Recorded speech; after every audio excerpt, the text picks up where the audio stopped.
Hello everyone, hi everyone. Just waiting for the room to fill. Let's listen to some music, by the way.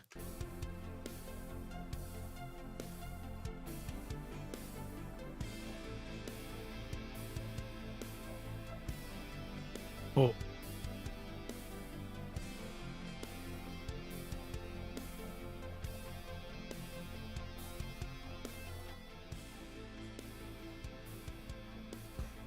Okay, here we go.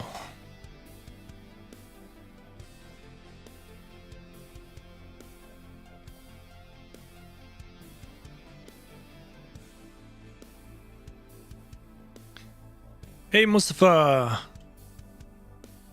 Arnold, Mr. Man, Steven, how are you guys? Thanks for being here.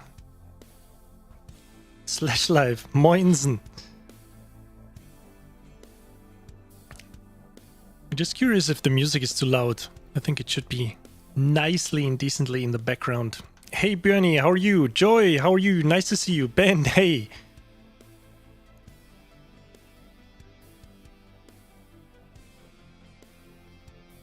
Oh, you don't hear any music in the background? Maybe it's a little bit too low. Hey E-Pain. Spectral atmosphere. Good to see you guys. Yes. Today we're talking about advanced and traditional. Oh boy, what did I start? So what was going on during the week with you guys?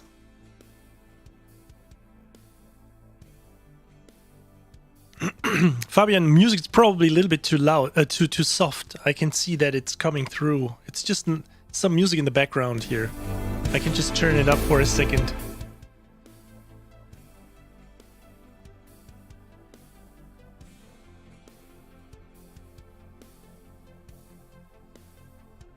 Okay, title was updated too. Yeah, today we're going to explore best service in Sonuscore's Horns of Hell, which is a the Orchestra add-on. So basically there's also another version of the Orchestra. It's called the Orchestra 2. And these are all, as far as I know, all the previous libraries, the Orchestra. So the first one, then Strings of Winter, and now we got Horns of Hell. Hey Dirk, moin! Sylvie, hi! 7 Years of Hope! Thanks for being here, everyone. Man, that's quite a boost in the beginning. Already 27 people here in the room. It's awesome.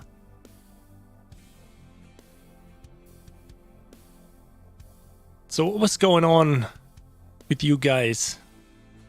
Some new projects? Something you have worked on?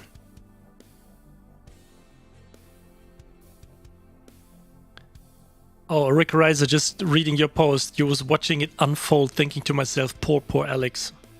Yeah, you don't. I'm really happy that you're that concerned or, you know, that caring. But, you know, it's partly my fault because it's kind of a thing when you post. So for everyone not knowing what was going on in that sense, I made a, let's say, an almost too dramatical post on Facebook about simply taking two a comparison when it comes to releasing your music.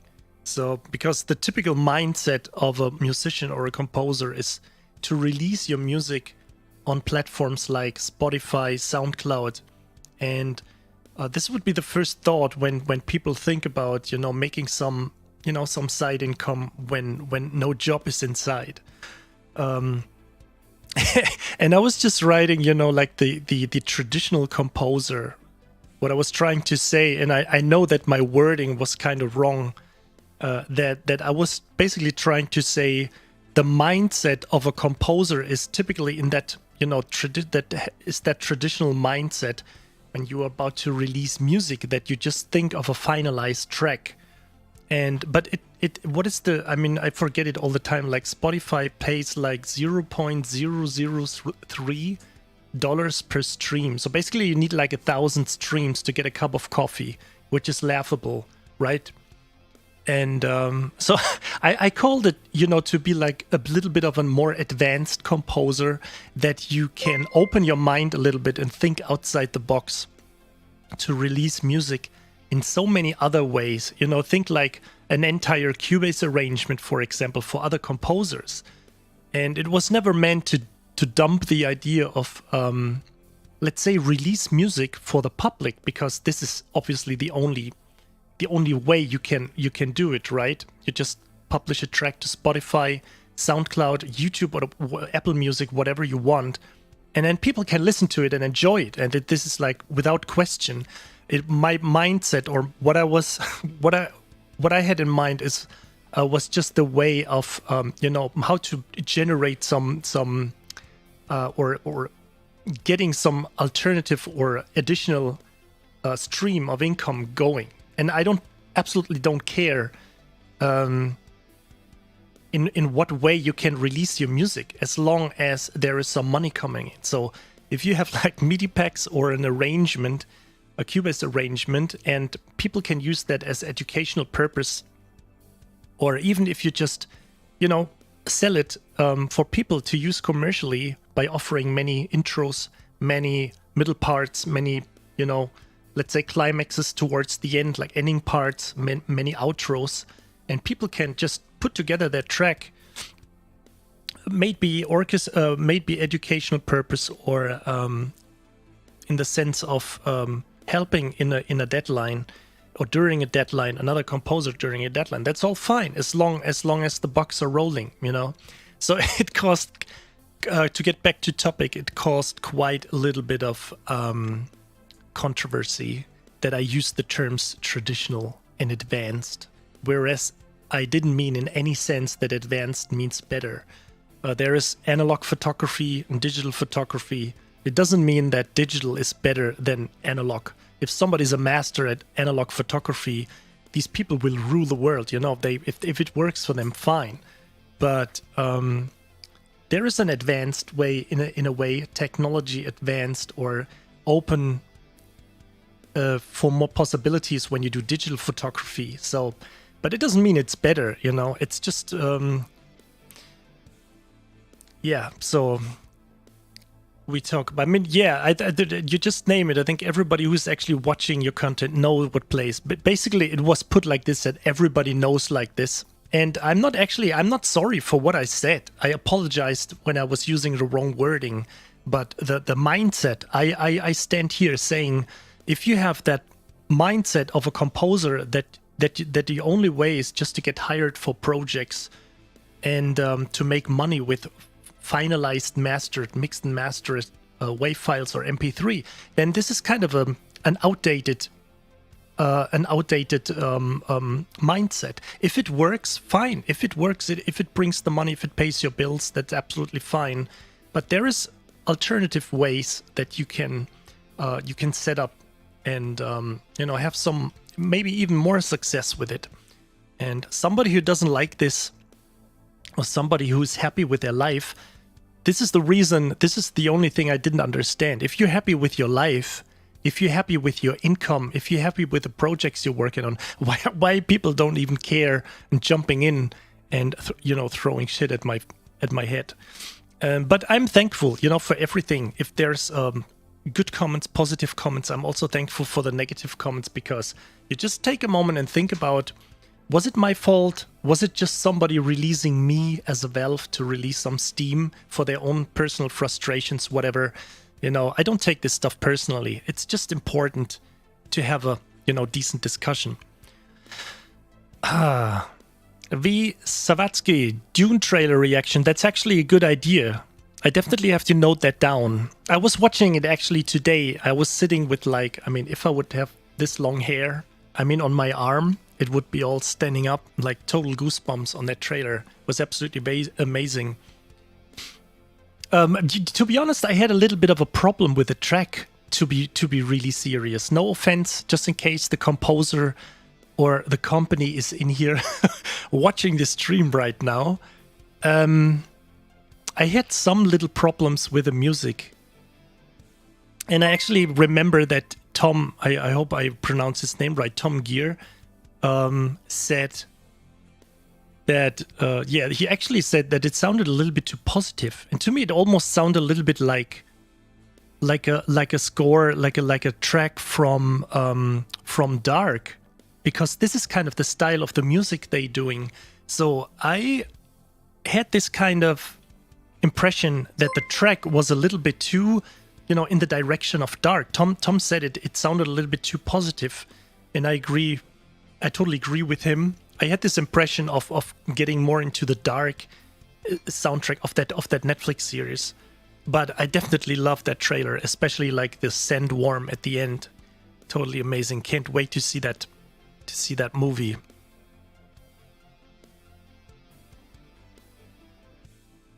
Yeah, thinking about buying East West Hollywood Strings again.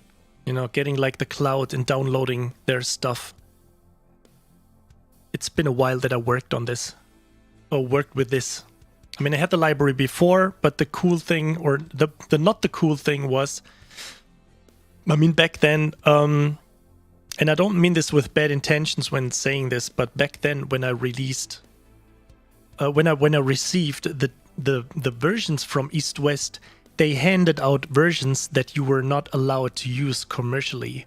And the moment I learned this was kind of like a letdown when I said, okay, guys, I deliver you guys with demos. I'm doing all these videos about your products and I can't even use your shit just for like opening it and saying how awesome it sounds. So, but I don't care. You know, I probably will get the cloud subscription and download the stuff and use it.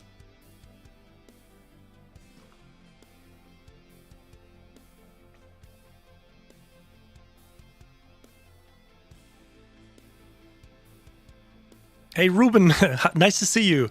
Thanks for your awesome post, by the way, on Facebook. I really was bursting out laughing. I really burst out laughing. But yeah, you're right, Play. I mean, I'm not. I don't have the best relation with the Play engine. The only thing I like about Play, I really love about Play, is that you can say, look, this is the directory, this is the folder where everything is at, and then you can open whatever session. Play will always find the library, hopefully. But you know, I'm kind of like fed up and sick with Contact handling it when you open a session and it all the time asks for the libraries, for the library locations. Hey Mason, nice to see you. Thanks for checking out my live stream here. And hey Lucas, how are you? And I probably missed lots of people here. Okay, so let's turn off the music here for a second. What I also want to announce right in the beginning, because I see myself forgetting this, that that the Best Service and Sonuscore people were so nice and kind to provide me with 2 copies that I can give away today. And let me just pull out the link here so I can copy it and put it into the channel.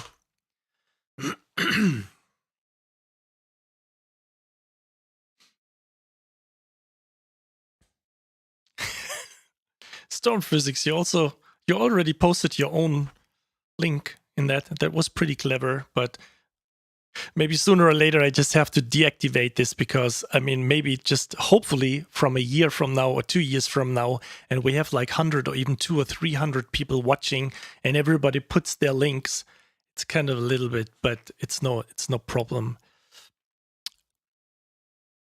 So let's switch the screen here. Let's hop over to this, to Horns of Hell, and let's just explore the library a little bit, or maybe come up with a little bit of a tune and see what's going on. So to be fair, as I said this, as I mentioned this all the time, I don't want to be like that wandering manual, you know, that I was learning, you know, by heart, or how you say, and just rephrase everything. Mr. Jimmy Jr., thanks for following. And also Mason, I didn't mention that. Thanks for following. And Sad Wolves, also thanks. And I just see that right now, Storm Physics. Thank you for resubscribing for 2 months. Thank you so much. And rotting name 007. Thank you so much for the follow. Yes.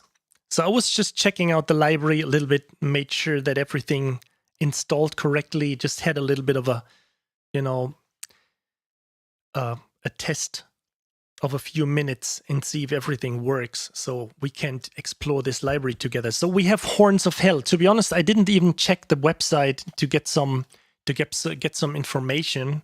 Let me just do that now. No, let's listen to some sounds first. So actually we have a lot of balls today, that I can say for sure.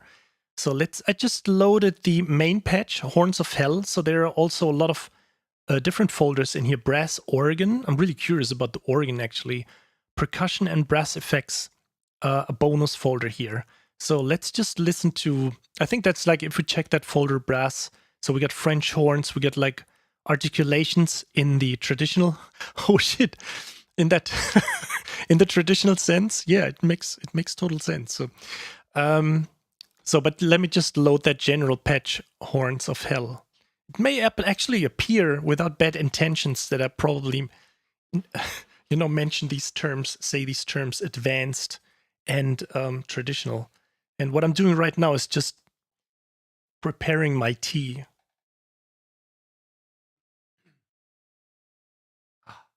Just taking a sip.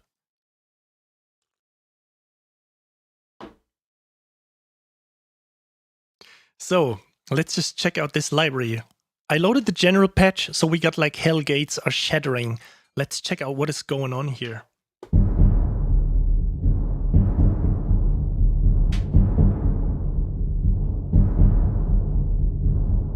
Actually, I also have to go down an octave. So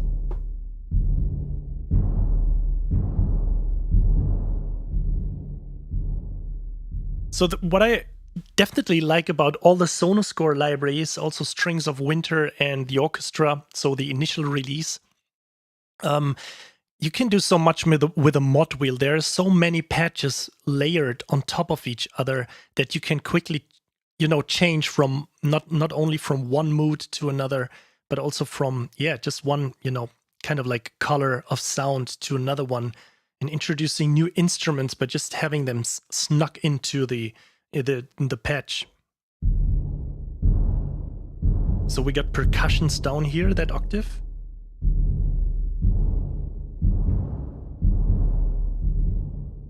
So can also work with a mod wheel here.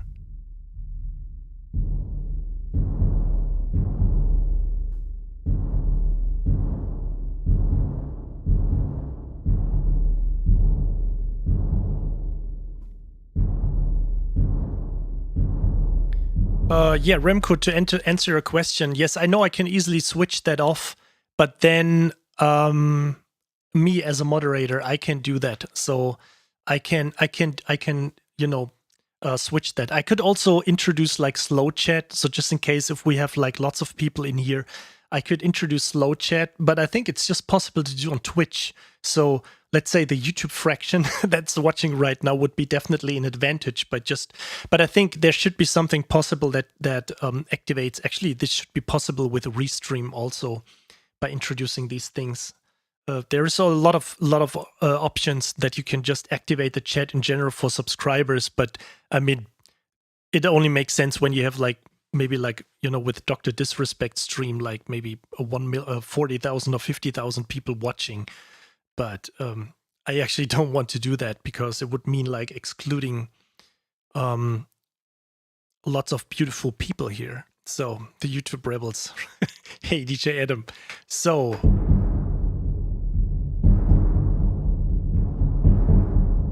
I'm pretty sure that some of these patches are laid upon the entire octave.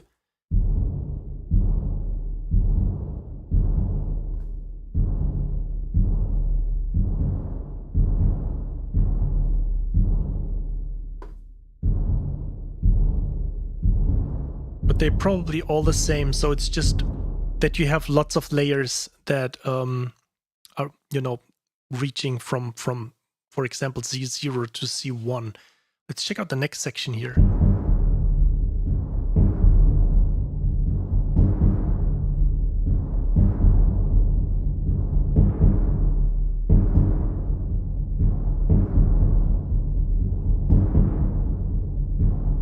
Wow, we're already at 100 messages. We're just live for like 20 minutes. Oh, the balls.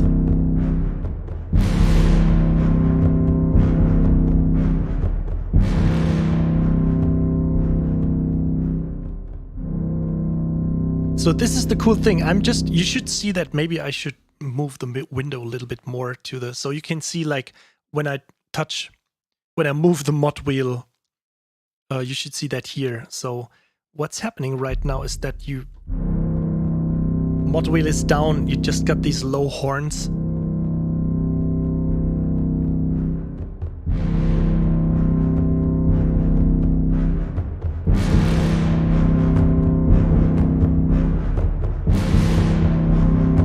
See, this is the problem I am not having with loops, because without trying to sound arrogant, but I know that I can do this by myself. I know what this is. This is drums, this is a horn, or I mean low brass in general, like trombones, contra trombones, the tuba and whatever.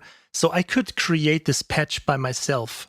I have the experience, because I just mentioned that because so many people have problems with pre-made stuff. I mean, we all know that if you're working in the industry, that you know how to create this. So why not using sometimes something, I also know that you can probably clean your own house. Why should you do this all the time by yourself? You can introduce a cleaning, or you can, invite a cleaning service and pay for it, and having that service cleaning your house. I don't want to compare this library with a cleaning service, but I think, it should be obvious if you think outside the box what I'm trying to say. So we got that library here with pre-made stuff. And it sounds pretty organic, and it has like that kind of groove and vibe, which is already there. You know that you are able to do this, so why, especially in a hardcore deadline, waste time by trying to recreate it?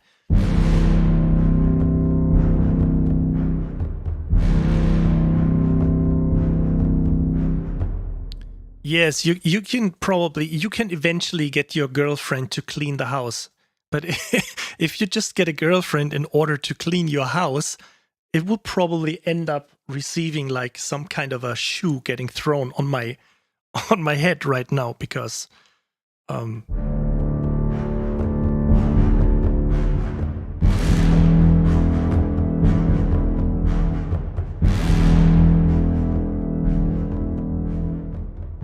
so we're just listening through these patches here.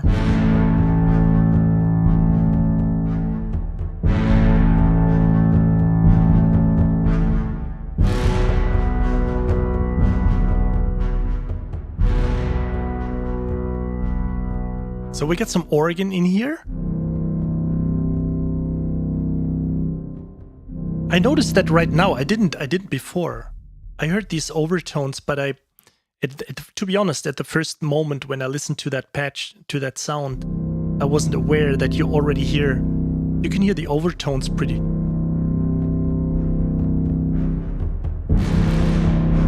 I already love it.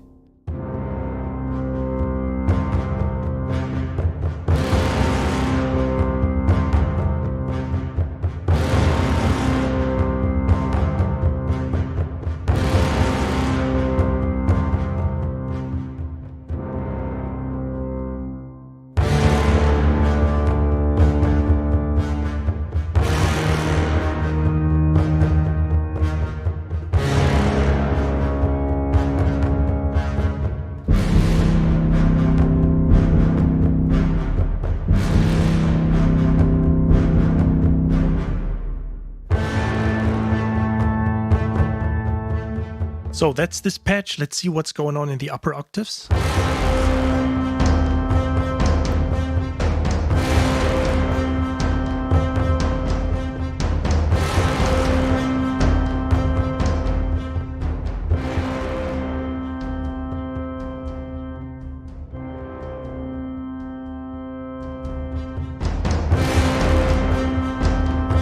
It's pretty impressive. I mean, it sounds organic, you have that combo that is just...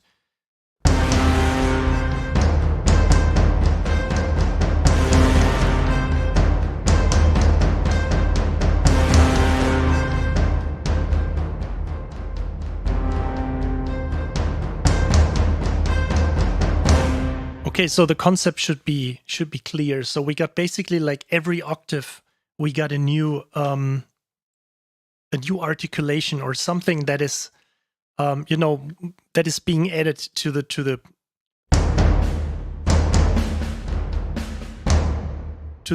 previous sound or atmosphere. So let's go back to the. Okay, so.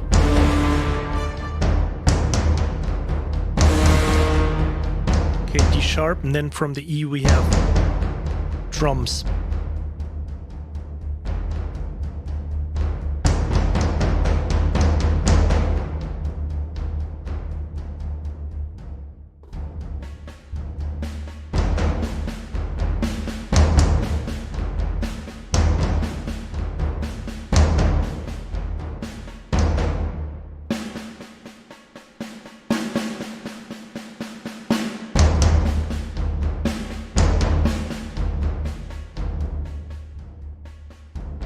Man, it's really cool, and this is just one patch. So when we just check, close this, and you just head over to the browser. I mean, if you're familiar with the Sonuscore and best service libraries here, then this should be obvious to you. So we got like I specifically loaded Horns of Hell right now. So let's say like the standalone version of the entire Orchestra 2 package, and we got all these things here: ensemble, choirs, ensemble rhythms, animated ensemble. We got all these tags here: brass, percussion, keys, and harps. We also got meters. That's pretty cool. So if you just, what I always appreciate, you know, when you work on something and you started off with a 7/8, and then, oh man, I could just, you know, something is missing. I could just throw in something. I want to be inspired by, well, what do I use? And then you check all your libraries, and everything you get is like 3/4 or 4/4. So this is why it's pretty cool that there are so many, at least like the most common, like 5/8 and 6/8 is in here. The feel you can change, like 8, 16 triplets notes, and you also have different characters.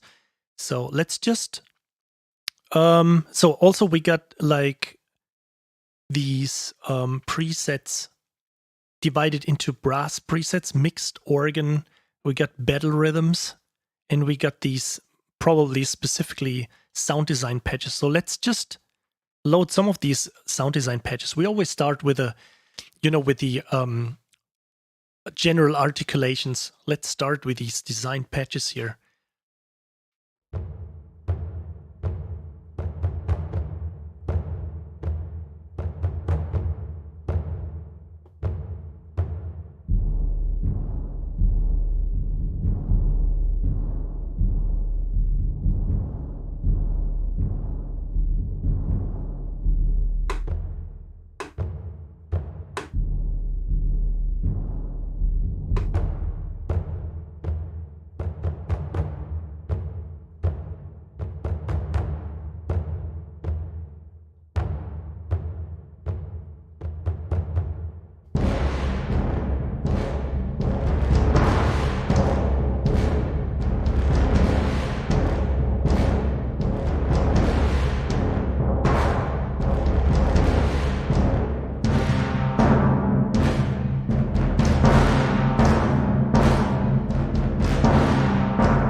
So this is also pretty cool. If you just load one patch, you go sure what you're looking for. So because many times you just have like a patch and then you switch the note or the octave and it's something completely different. I mean, that makes sense too, but you never know what you get. That's what I'm trying to say. So if you load these arrangements like this, you already know that you get like that vibe. For example, on that low C, that it matches the one on the upper octaves. So let's check out a few of these sound design patches here. A crushing defeat. Oops. Yeah, I just wanted to stay here and check out these things in a bit.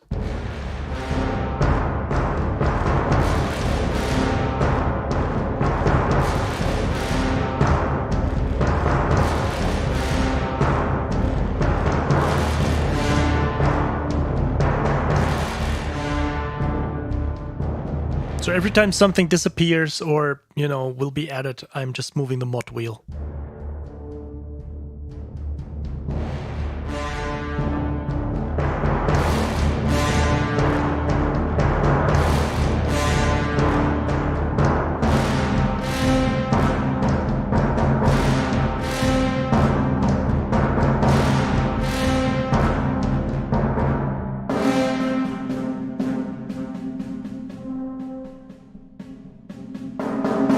Okay, let's check out a few more here, otherwise we get stuck.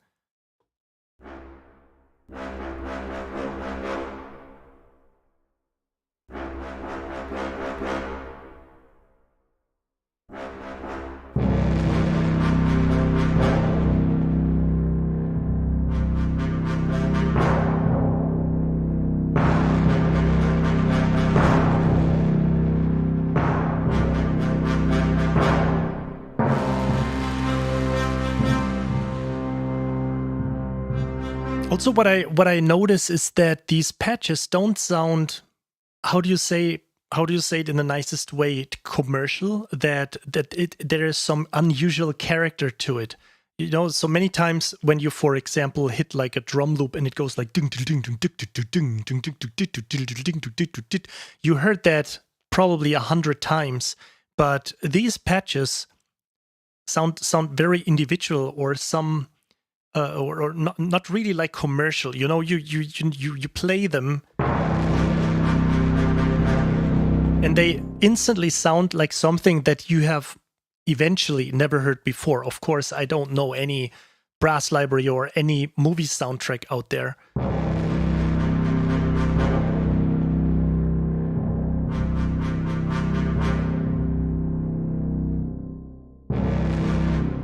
Oh, Remco, I'm just reading a question. I've tried to fill in Horns of Hell in peace. My experience is that it's not fitting all the time. Well, I mean, that's just obvious. You know, it's not every library fits into everything. You know, when you just load up a percussion loop of some library, it doesn't mean that it fits. This is why you have that intention of saying, I would love to have like a driving loop, and then you check through everything what you have, like all your Heaviosity libraries, you know, Apocalypse Ensemble by Sound Iron or whatever. So all of these things, and try what fits best. So of course, it's not that every library fits to every track you're writing.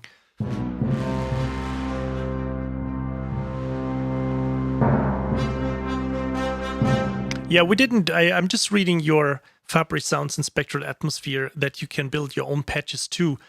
We are not even there yet. So we're just, this is the cool thing.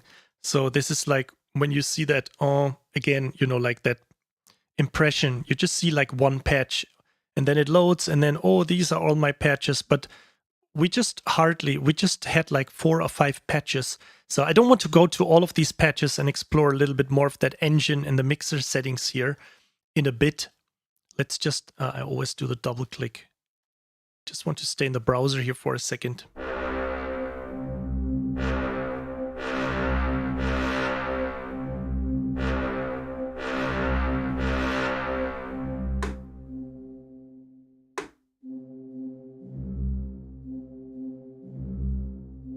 Oh, this is... Also, you have stuff going on the white keys. I'm not really sure why. Maybe this is just additional stuff that is just loaded to make these loops work. I don't know, but...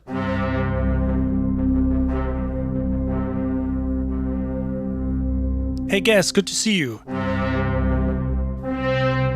And Carving Waves, thanks for following. And X Star Stare, thanks for following too.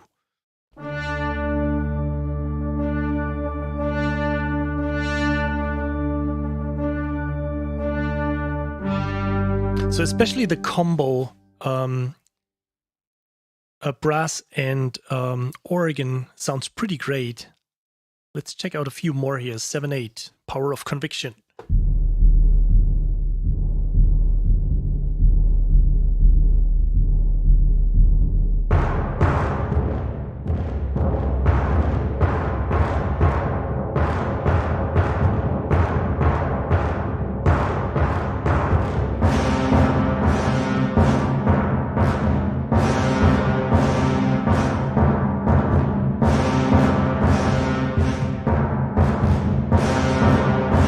definitely love these. And just in case, I would always make sure if you use something like this, some of these patches, make sure to bury it a little bit because it just helps you to sound more individual. But, you know, if it leads faster to finalizing your track and making the customer happy and also you, I mean, it depends. I mean, every track I'm writing after like 2 weeks, oh man, this sucks. How could you release something like this? It happens every time. But then after a while, the track is growing back on me but it happens not very often that I really enjoy listening to my own music. Well, yes, sometimes, but the majority of the tracks, I would always try to go and tweak something and add something. But in another sense, I'm seeing it as a photography. It has been shot, it's done, it has been delivered. Just go on with your life and do something else. Eventually make it better, improve it, whatever. But yeah.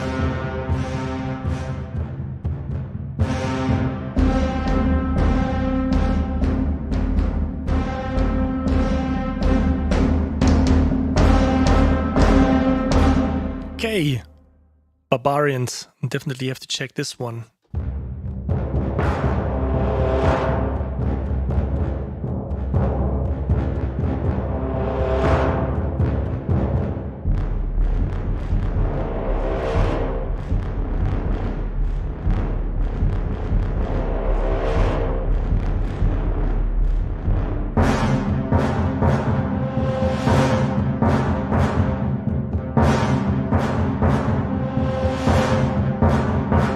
Definitely we have to listen to Org Attack here.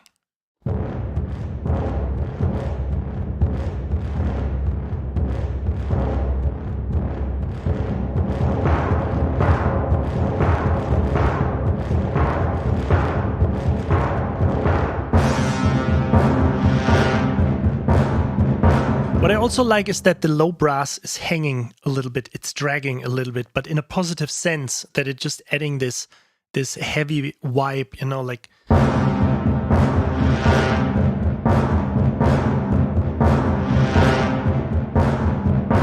love it. So man, we got so many patches here. Let's just go through a few of these here. Let's skip a few, but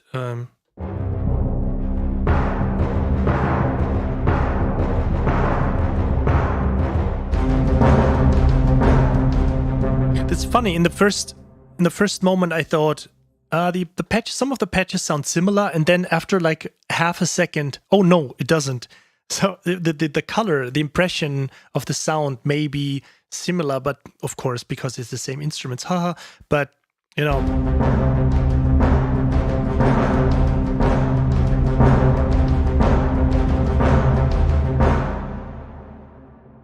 Bad Omen.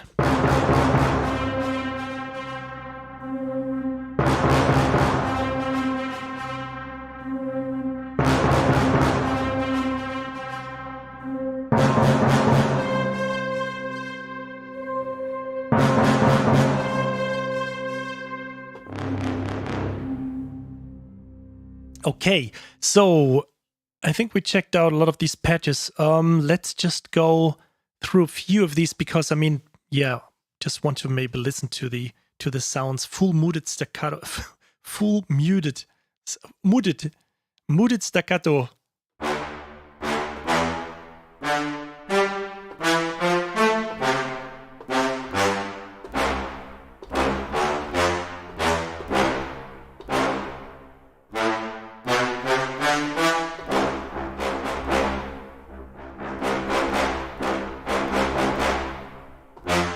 Get some nice balls here.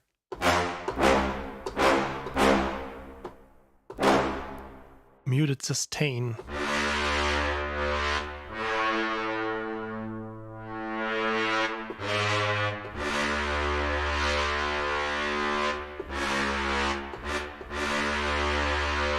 And of course I would make sure to just combine the muted Maccardo, or at least the staccatos, with a sustain to get like a little bit of an additional attack.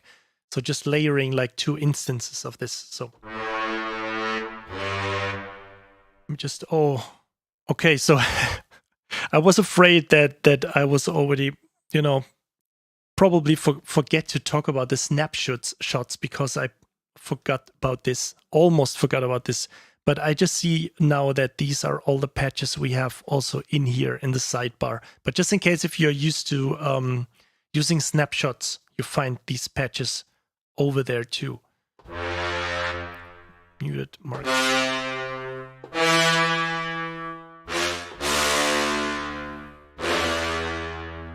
Flutter Macado.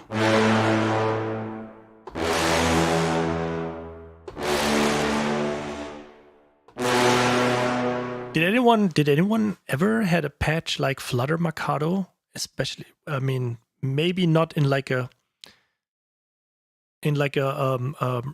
brass library or orchestra library that is focused towards, you know, like standard. I was about to say traditional again, but you know, like the commercial articulations. But I think I never heard Flutter Macado before.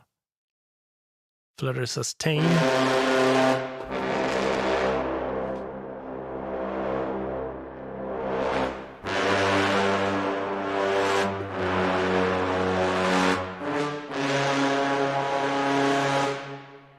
Full tongue staccato.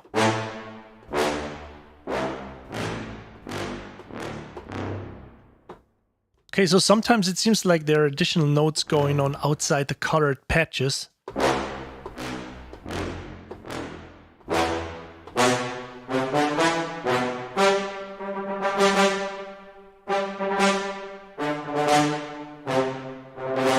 That works too. Coming up with repetition stuff.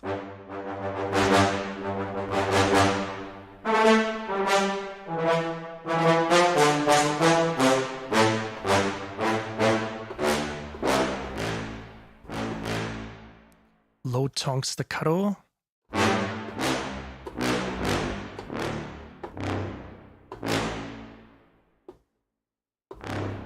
Okay, low C. It's low enough.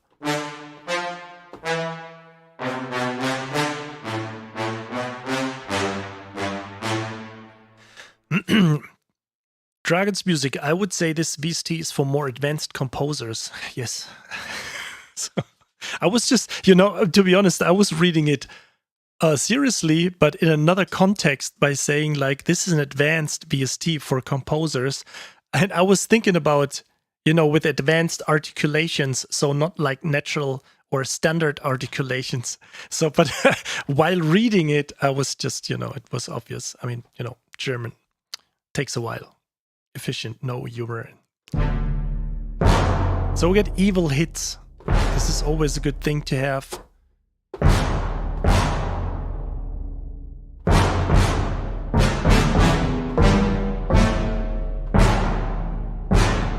I always like these designed patches, these designed hits. There were also happening a few on that I'm still using today on Symphonia 2. And I would have loved to have like additional libraries where you have like these, you know, kind of designed hits, a combination of several instruments. So here they are.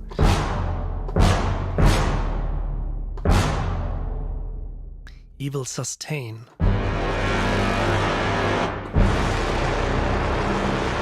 That's definitely evil.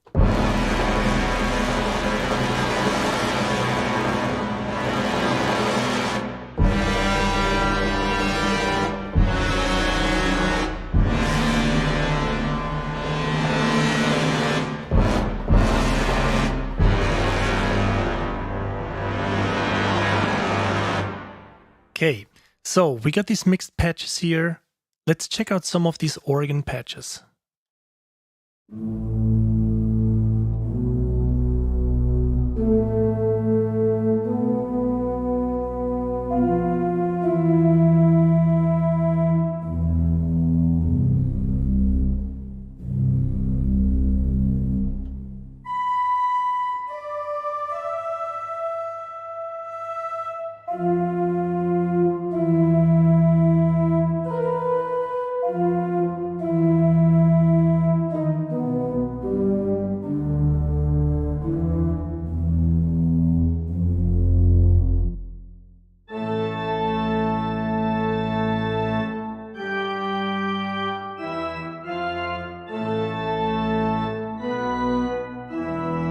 Nashi Music, Dragon's Music was doing a joke when he said advanced composers, VST for advanced composers. It was an insider what was happening recently on my Facebook profile.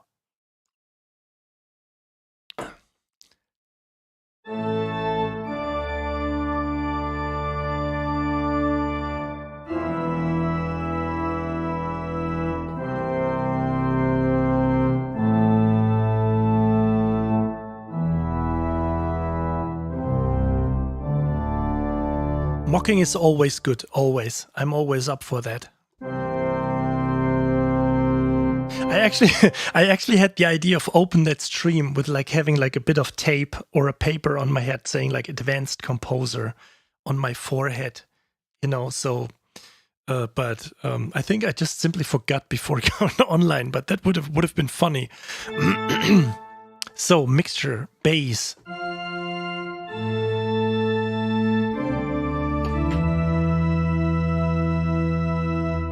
Let's check with chorus. And I think, I'm not sure, but I probably think that this is chorus from the organ itself. Yeah, and not like just an added effect.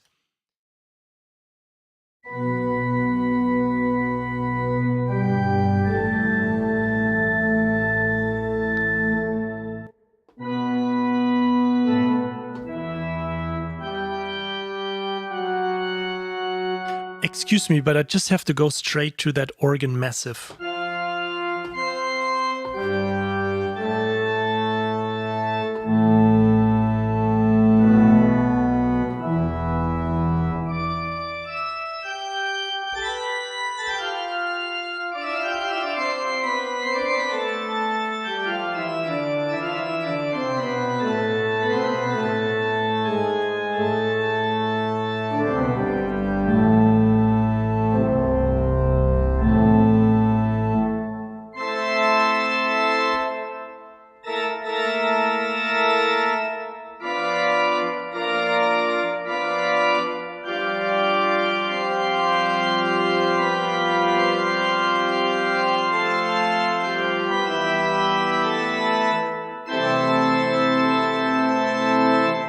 I sound a little bit like, it's also mean, but I remember when going back as a little kid to church and we had like an organ player that always played wrong. It was terrible. He was just like...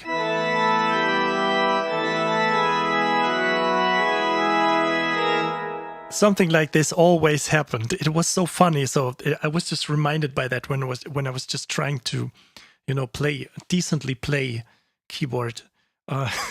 So let's check out quickly these battle rhythms here.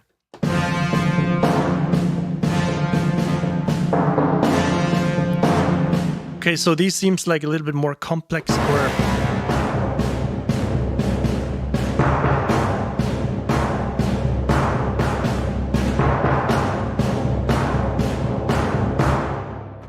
Nashi, you don't know why, or as you write it, I don't know why I love church pipe organs so much. I think it is in the same is happening like the orchestra, because I think these are very emotional instruments because they reflect like the entire spectrum, what's possible with music. You know, if you have an acoustic guitar, there's just a low E. I mean, depending on how low, if you're an advanced guitar player, you know, you just drop it down. But if you're traditional, so no, you just have the low E and the high E. I mean, just take like the empty, or if it has 24 frets or whatever, not with an acoustic guitar, but you know what I'm trying to say. So you have like a limited fraction of what's going on. If you have an oboe, it's also a limited instrument. If you have a bass, a contrabass, it can't play what a piccolo flute is playing and vice versa. So I think if you listen to an organ, it got like this huge range that just blows you away. And you typically, I would also try to reduce or, you know, try to explain it with what we have grown up with, not just we personally as individual humans, but as our entire, you know, that we, like humans, So see it as a little bit of an evolutional thing. So you are used for hundreds of years to this big blasty instrument, and I think this is just somehow baked into your DNA, and that will be transported throughout times. And combine that with orchestra, or just talking about the orchestra in general, this is like what we have been familiar with for hundreds of years. And so I think that's why it is the most emotional. I mean, orchestra on top of it all, it's like the most emotional instrument or instrumentation or instrumentation body you can use that reflects the entire spectrum, the entire frequency spectrum. So it's just like some blah. I'm not really sure if I'm right, if there is some, researching on this. But I mean, it's definitely not just that you saying this or I saying this. I think this is a pretty general observation that people react emotionally better to an entire orchestra or maybe to an organ. I mean, probably that was the reason why Hans Zimmer used it at Interstellar, because the topic was like space and wide and everything, but he didn't want to make use of an orchestra in the traditional sense, to just say, yeah, another orchestral score. I think he just wanted to expand this and use it with a synth and the organ itself, because it can sound massive, but also the range, the frequency, the entire band, the spectrum is that wide. Enough blah. Let's check out some triple rhythms here.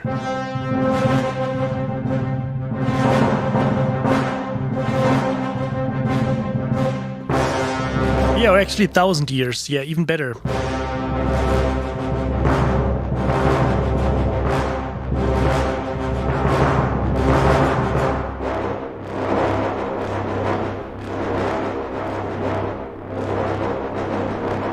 So we got a lot of stuff in here. So I don't want to just simply play some patches. So maybe we do with it. But first of all, I just want to get through. Okay, so it gets even deeper, but I'm pretty happy that I show that now after we just went through a lot of these, presets basically. So you have this design thing, what you guys mentioned before. You have these slots here that you can fill in. So maybe I can just go back and do something that you can have like a blank. Well, I don't care. So we can just go in here and say, okay, we just replace these articulations in here.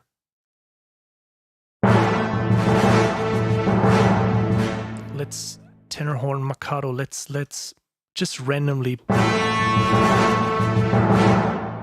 pick some stuff, and you can see that these things are applied. So the Mikado horns here are, reacting to the arpeggiator 1.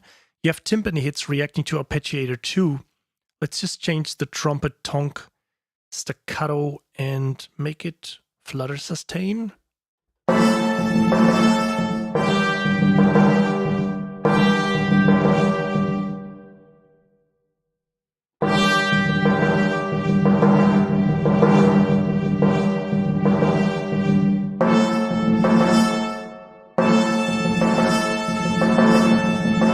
So we don't have this apply. I just see that right now. Let's do this to. Okay, so obviously I can just mute sustain. Let's pick the muted staccato. Okay, right. So you can probably, as I see it right now, you can apply or attach the sustain patches to the filters. So you can open them to like swells or create swells, and here you can apply them to the arpeggiators. So if we head over to the engine, you actually see arpeggiator 1, 2, and 3, and here you can change or play around with the step sequencer. So we can just make this solo.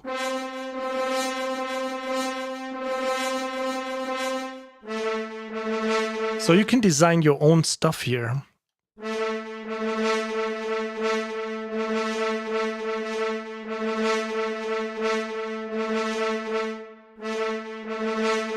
Okay, my mod wheel is reacting again to...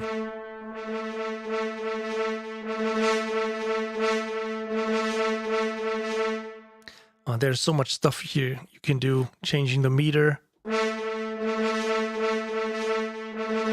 It's pretty cool, so you can quickly come up with loading whatever patch you want and then simply say, okay, I just want to have the 7/8.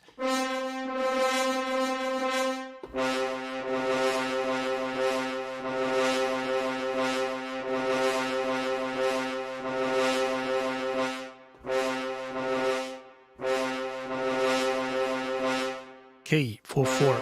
So basically you can come up and assign all these different things here, these different instruments to this arpeggiator. Or let me just take this one and take one of these sustain. And now I should be able to, connect it to the envelope. And then I should be able to, did I say envelope 1? Yes, so we can go in here and just do a little bit of a Bob Ross session here, just painting some stuff. Just painting some happy trees. Well, I can't just, but happy walls or, happy hills, whatever, and then you can...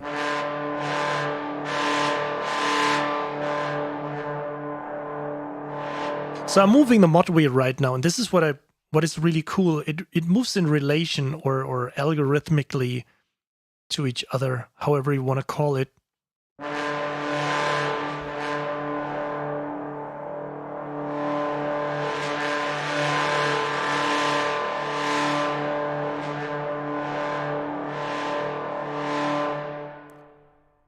Man, I'm just astonished. I'm just seeing like 76 people in here. I think that's definitely like the highest amount that ever has been online during a stream of mine. That's pretty awesome. I love you guys. So that's what you can do here. And also you have like the mixer page where you can... I just have to unmute this one here.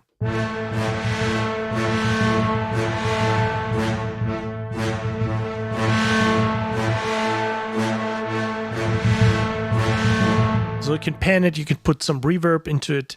You can, that should be all obvious, like putting some equalizer. What is this? Maybe it's something down here. Equalizer 1, 2.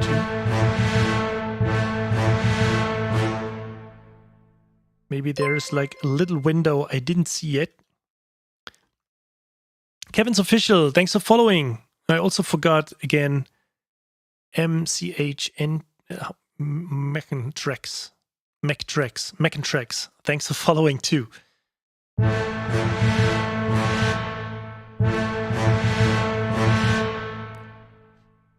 actually don't know. Oh, okay. No, wait. I still don't see how the EQ can be, if it's just like EQ1, EQ2. But there should be something what I'm probably missing right now that you see already. Like, oh, Alex, really? Don't you see that button here?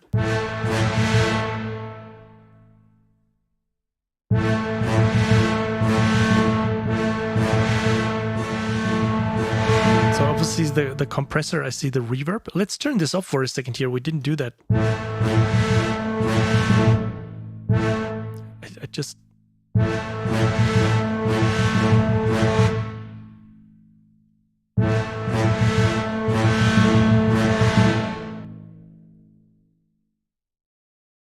Recording stage.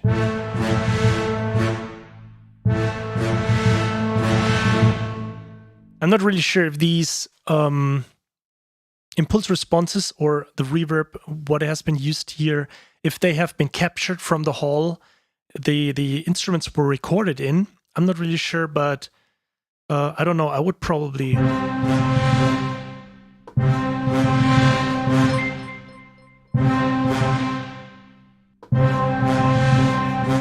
I think I would always prefer my own, Seventh Heaven or Cinematic Rooms or something. I'm not sure. Maybe it's just something, you just purchased for good money, and then you're just saying, yeah, but I have this reverb.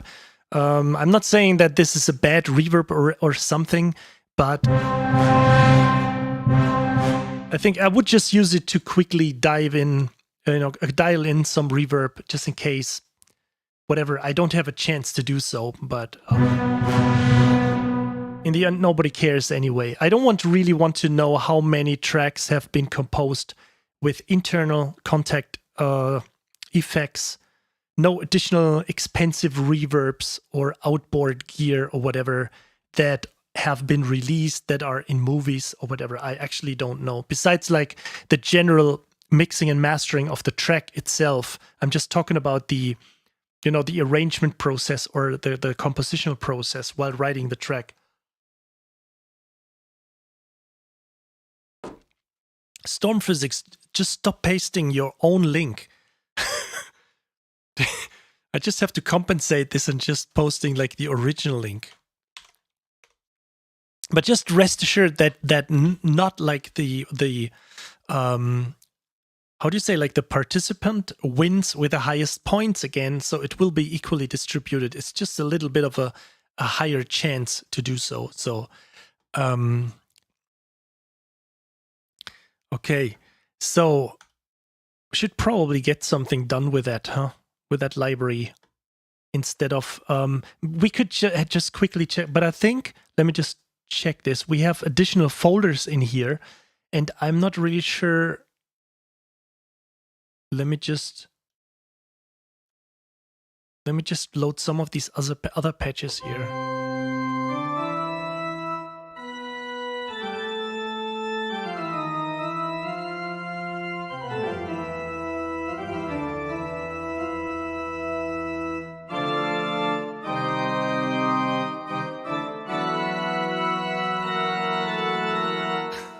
Thinking of that church guy again. Sorry. Let's load some of these and see.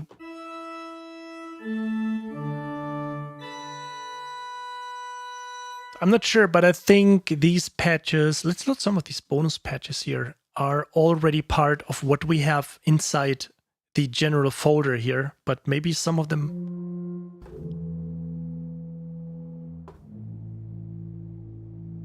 Sounds pretty cool. A lot of air. Like a breathing sound. Imagine you use like a filter for that, where you have like the higher frequency breathing is kind of like flowing in and out. That should be sounding very interesting. So we have like a tortured organ here. That's crazy. Oh, that's my giveaway. I'm sorry. I thought I'm really sorry, Storm Physics. I thought you're promoting your own link. Twitch Evans, thanks so much for following.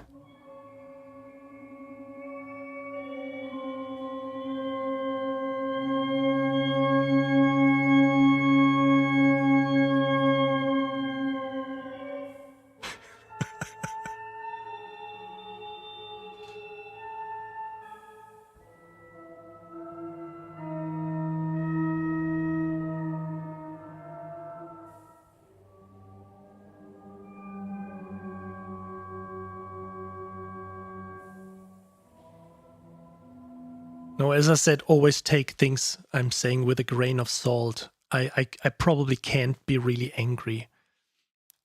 I think the only time when I get really angry is probably happening when I have a round of Modern Warfare and you just have one shitty camper sitting somewhere at the really top of some building or whatever, and just, crawling into a corner, and he can't be seen, and it's just like, wiping away the entire map. This is when I start cursing. So we probably have like an, letting it all out psychological treatment, Modern Warfare session where we just give everything. But we have to do this with everyone else, with like, meaning other composers, where we just play together. We definitely have to do this. The only thing I just have to make sure is, the only thing I have to make sure is how you bring in people into the stream with Discord without getting that feedback. I know that or that it works properly. So I just have to, I didn't have time to test it so far because yes, there's just too much to do. And the funny thing is, to be honest, right now, what I was, telling in the past about that game trailer I'm working on, right now we're in the process of preparing it to be recorded with real orchestra. So that thing is still ongoing. So it's not like 24/7 working on this thing, but it's kind of demanding in terms of how long it has been so far. Yeah, to be honest, actually, there have been a lot of orchestral recordings going on during the last weeks.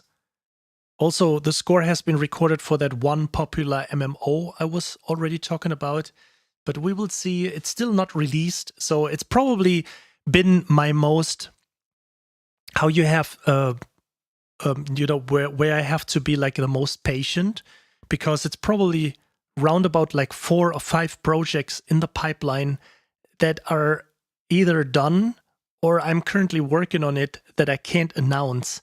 But usually I'm used that something I'm working on it's been like a process of 1 month or 3 months or something. But some of that, what I was working on, I don't want to, say anything specific, what took the longest, or to not say, okay, when it's released, you probably all know what I was talking about. But it's kind of, you really have to be patient to not, you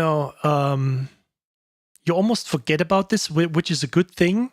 And if you don't forget it, you go not really like crazy, but it's just like you're getting impatient. You just want to get out with these news, but you can't.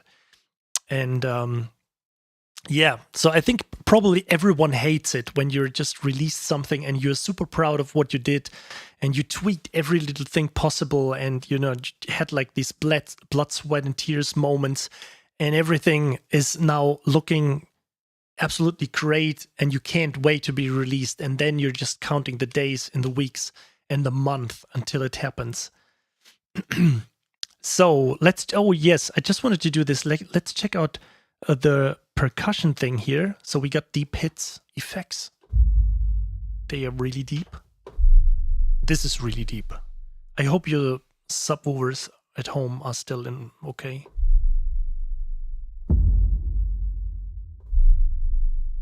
So just in case, let's break them now.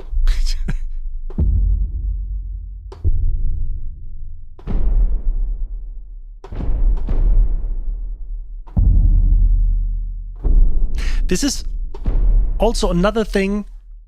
To be serious, I'm doing this when I'm listening to tracks of other composers, and suddenly I'm asking, shit, what is this percussion library? I never get my percussions to sound like this. Seriously, I mean, I'm still, even though I'm working as a trailer and video game composer, and I think I can come up with some fairly decent percussion arrangements, every time I'm sitting there saying, shit, what did that guy use? The percussion sound that great. And then eventually you remember one specific sound. Many sounds. But one of these specific sounds, or you remember these specific sounds you hear. I would have loved to have this in a library, and this, why I mentioned this is one of these sounds where you just can't, it sounds familiar and you never found it on any other library. Now I just have to remember that. The F on deep hits effects bonus.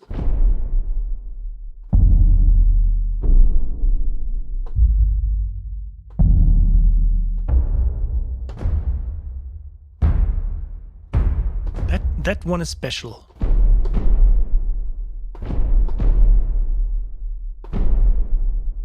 Okay, so what do we have here? Non-pitched percussion?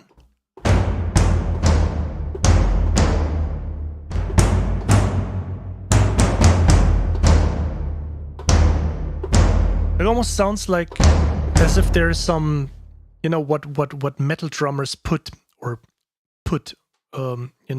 like earlier times, I'm not still there. If they still do it today, whatever. I know that Pantera did it, like putting dimes on the kick drum, on the beater, on the kick drum. It almost sounds like as if they did that here.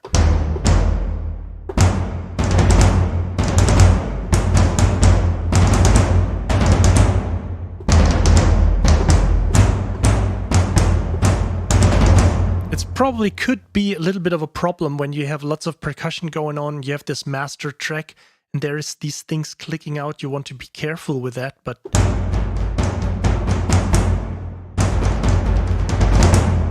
maybe cool to just punch through a busy track towards the end somewhere.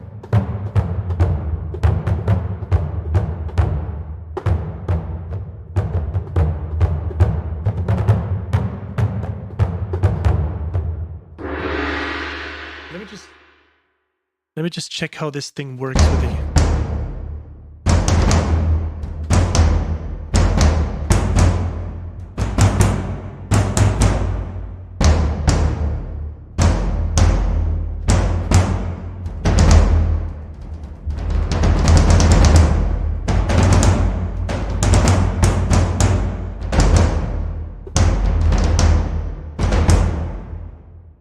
Timpani.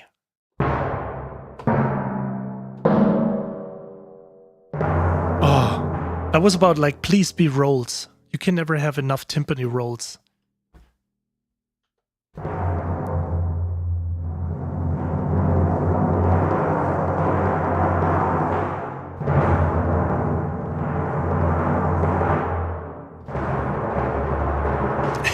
That's an interesting point. Tristan, love the stream. Thank you so much. But don't we all sound amazing when we use Damage 2 Armageddon? How important is the drum sound in arrangement when 95% are already great?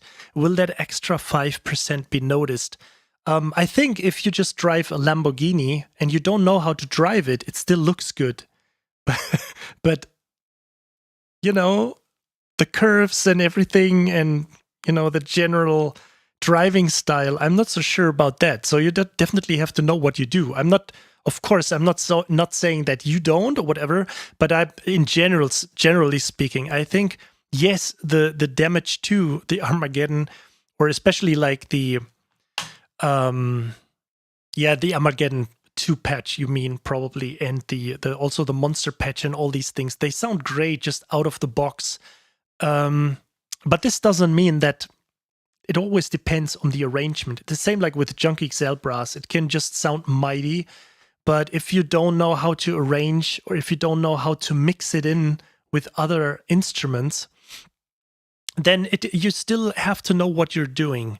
So I think it's just always see it like a bike. I'm doing a lot of comparisons today, but see it like a bike. You polish something here, you're using great sounding percussions, but you also want to make sure that you're using like a great sounding compressor, a great sounding EQ, great sounding or a great reacting limiter, that your entire track is in general sounding good. I mean, just great sounding percussions is just like 10% of the entire track. Okay, Arnold, see you later. Thanks for being here. And Alan, thank you.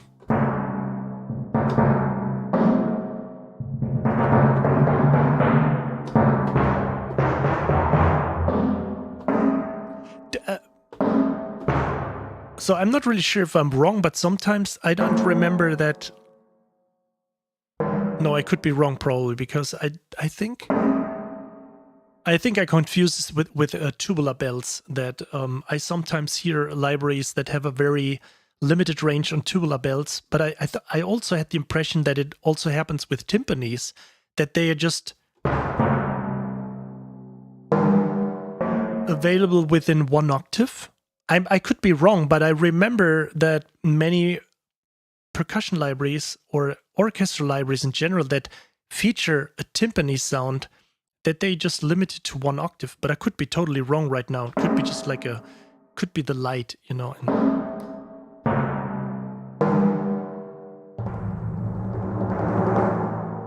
Okay, and we got the tubular bell. Speak of the devil, horns of hell. What do you expect?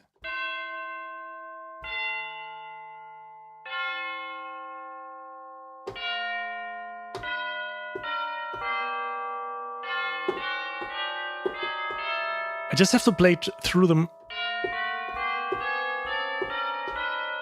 chromatically because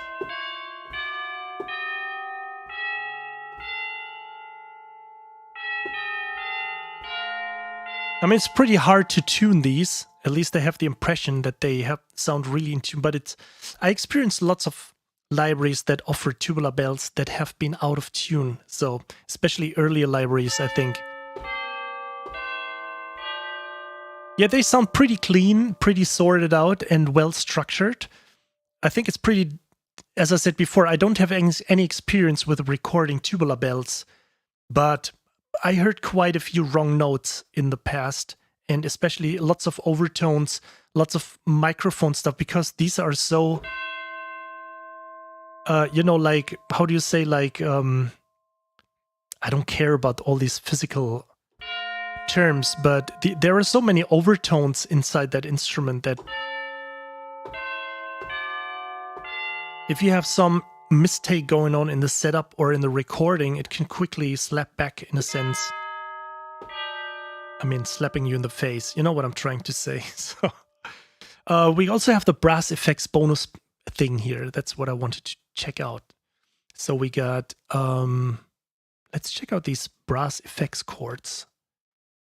Oh.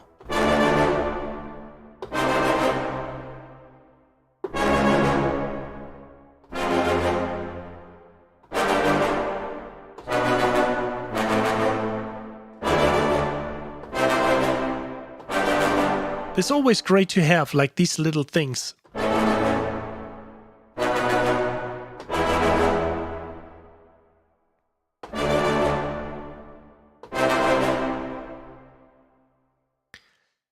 Brass effects phrases.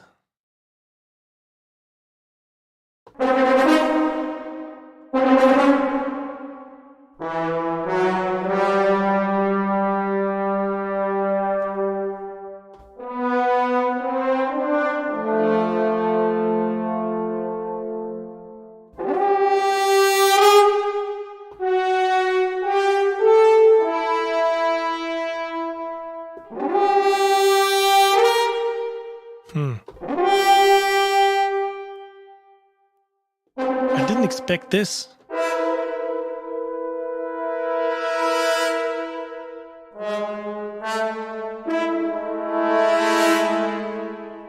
I'm not really sure. This happened in the past very often.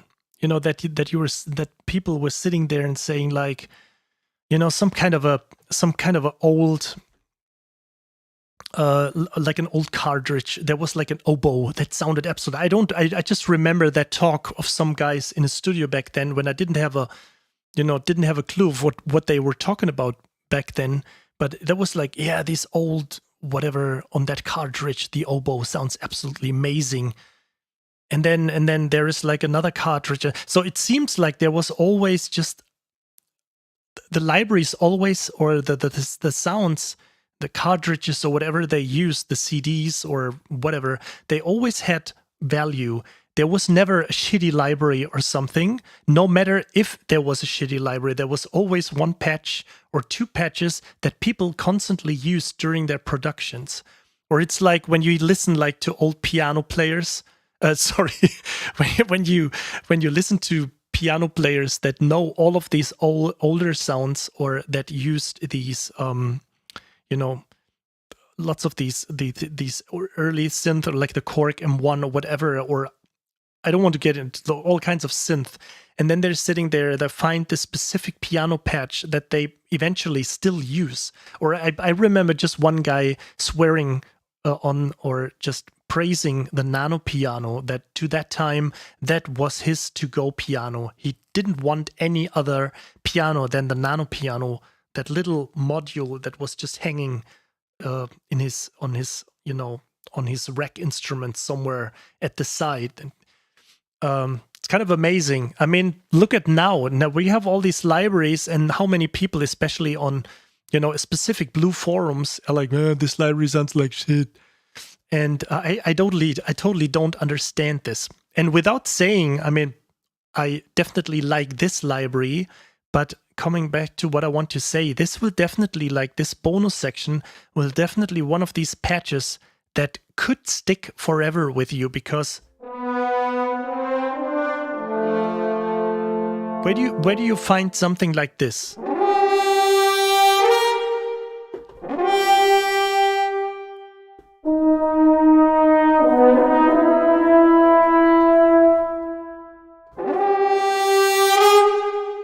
Love it.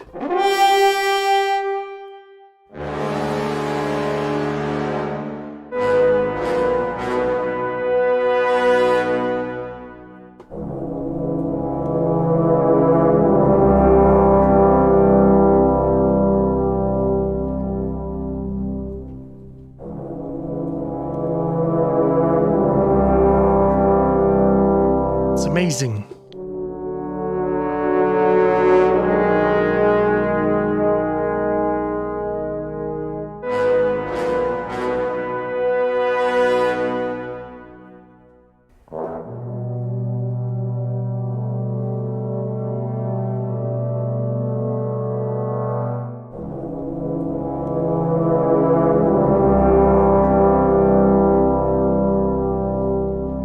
This is also the thing, when you say Dragon's music, it sounds so bulky, that lots of peoples aren't aware that you can.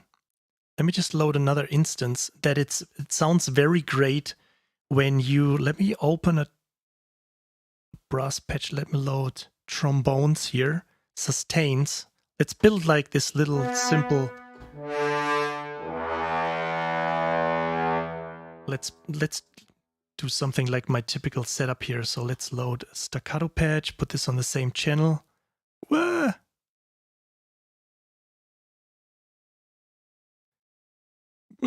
Where's that traditional way of distributing my channels? It's probably all somewhere. I don't know.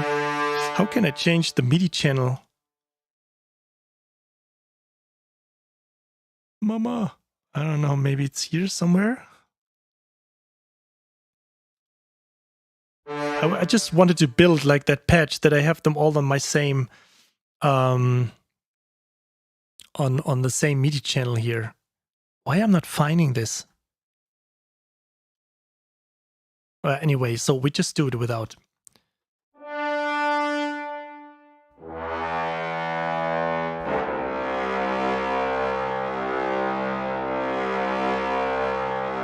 So in terms of bulky, and you probably meant this in a positive way, right? That it sounds really like broad, or when you listen to this bulk or to these chords. So this is what you easily can do when you write with trombones. There is no problem in having like a closed range chord, like a whatever, a G minor or something. It sounds absolutely amazing. So you can use or like a, you know, whatever chord, C major, E minor chord, you can always write very dense chords with trombones. And this is some of the, you're not like this, because most of the people, they just,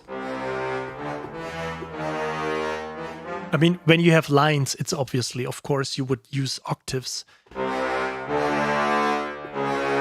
But you can easily write something like,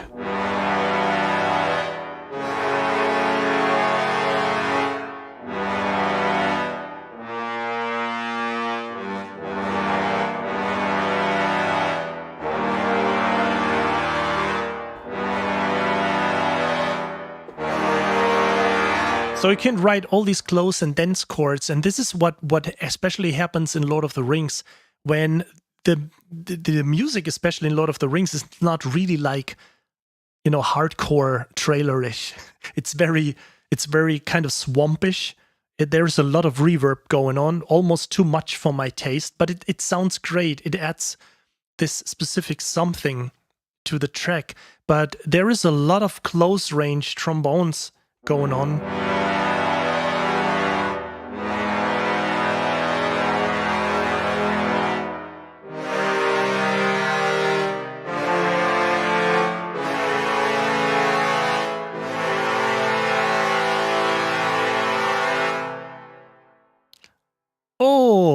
Thank you. Oh, you can switch between snapshot. Thank you, Mr. Toby Bass. Yeah, that typically shows that I'm a composer that just loading stuff and doing all the mangling and the, you know, the tricky stuff, the sound processing inside the sequencer or later on, and not inside the instruments already. So after working with that many years with Contact, you know, so let's just do this for a second here.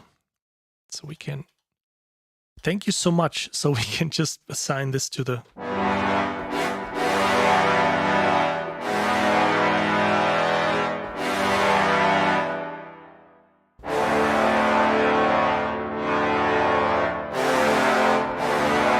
because you can always hear, it's like with a well picked up or a well processed electric guitar, you can play very low chords with ninth notes happening, and you always hear what is going on, especially when you listen, for example, to Periphery recordings. They always use ninth power chords.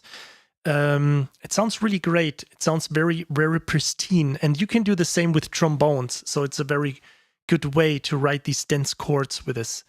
That's the way. That's why these things here.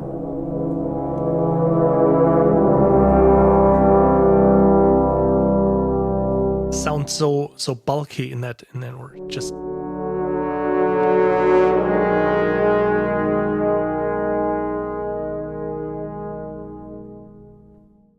so do we have some multis here? I think these were animated a sample. Hell Orchestra, the Two-Faced Man. Did we see that before here somewhere? So these are probably no, sorry, replace instruments. Just have to check these out.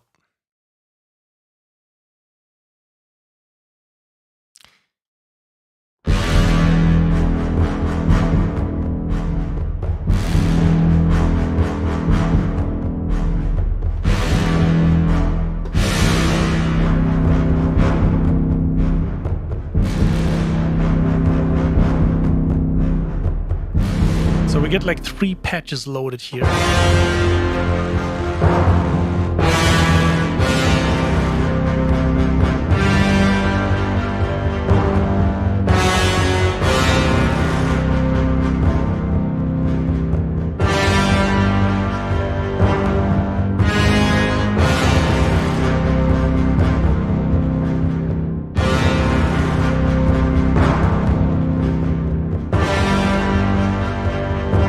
Why not just using this little...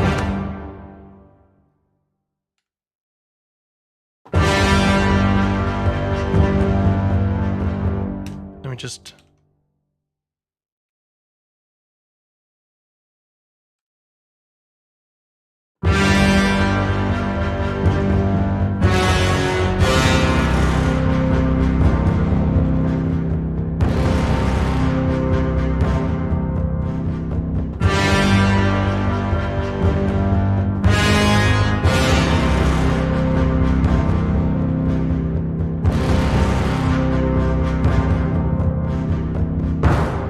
So can write little, you know, let's just do something with a library. It's just so lame to just listen to these patches all the time and just like clicking through these.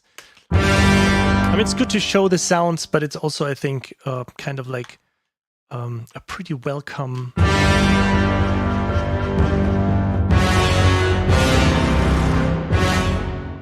You know, to do something different. So we can play around with it. Let's just try to use...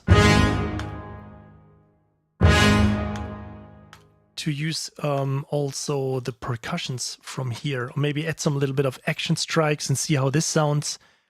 So let's load some percussions, deep hits. Where are you, F?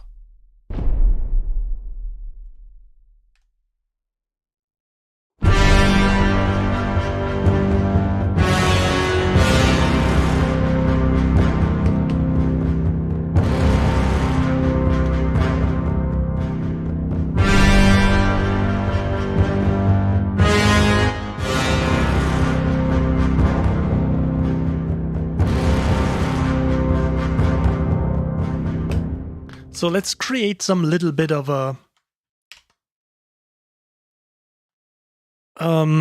what would you use it for? So maybe like, you know, when you have like a menu track going, so when you just get into the game, for example, and you just you know, do like the settings, video settings, you take care of your audio, or maybe your character creation, and you're just playing like a whatever really nasty game that's dark in the game, in the sense of maybe like something like Bloodborne, or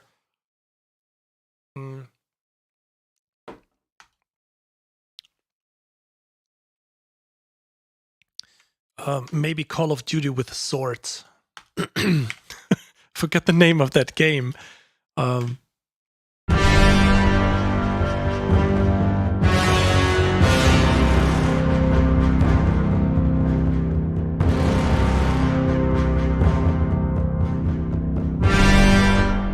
Yeah, so maybe let's see if that really affects. So we should make sure to have quantized notes here.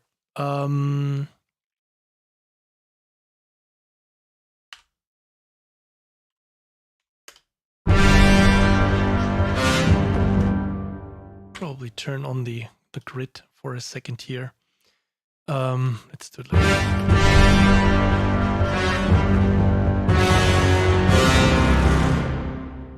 And just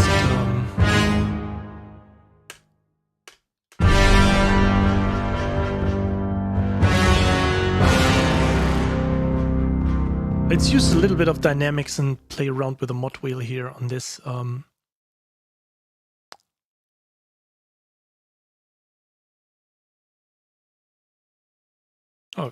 that's a cool thing about, you could probably do this in Cubase too, but it always pissed me off when I just wanted to override the mod wheel, that I couldn't do it, that it always mixed with the previous one. So I'm pretty happy when I have like Studio One being able to just override it.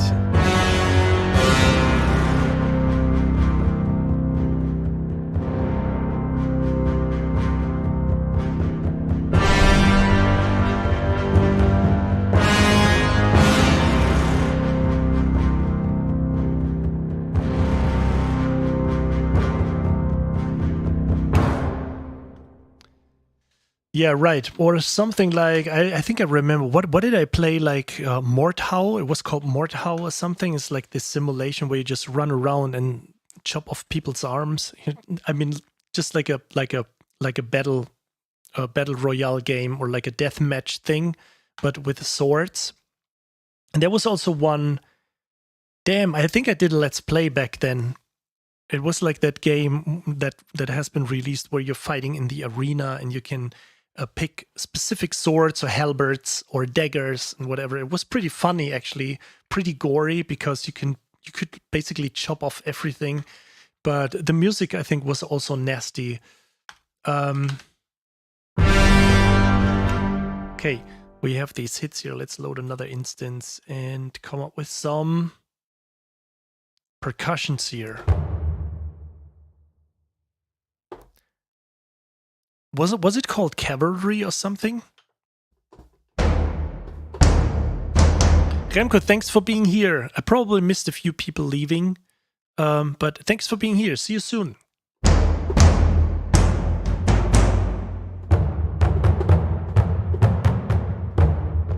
Chivalry. Thank you so much. Right, that's it.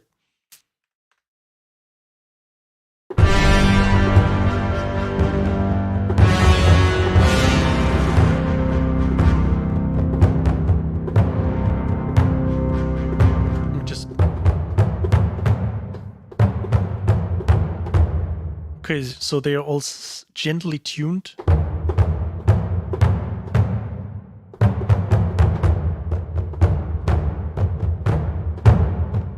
Let's use many notes. We can make it.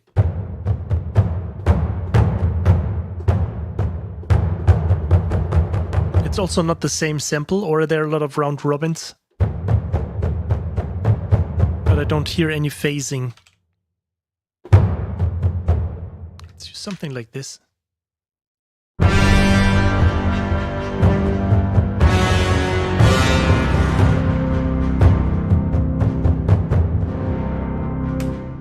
So we did like an additional two 4-bar.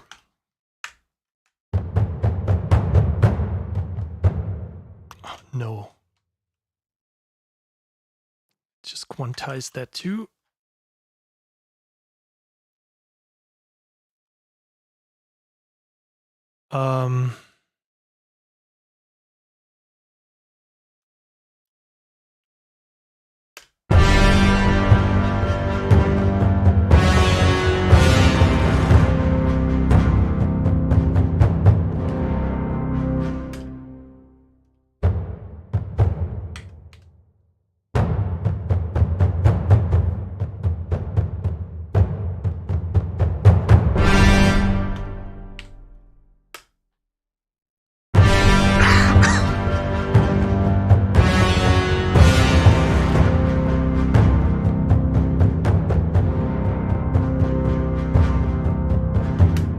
Just want to have this a little bit more sneaky here.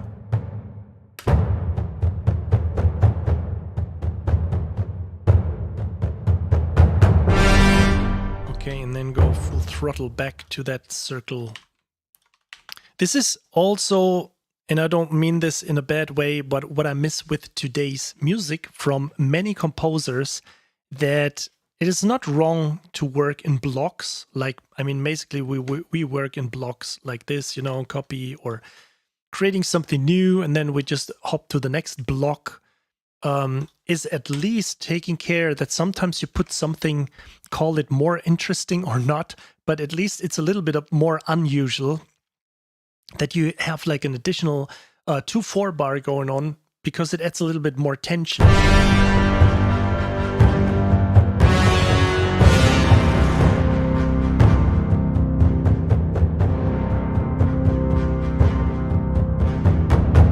Then you go back to that part.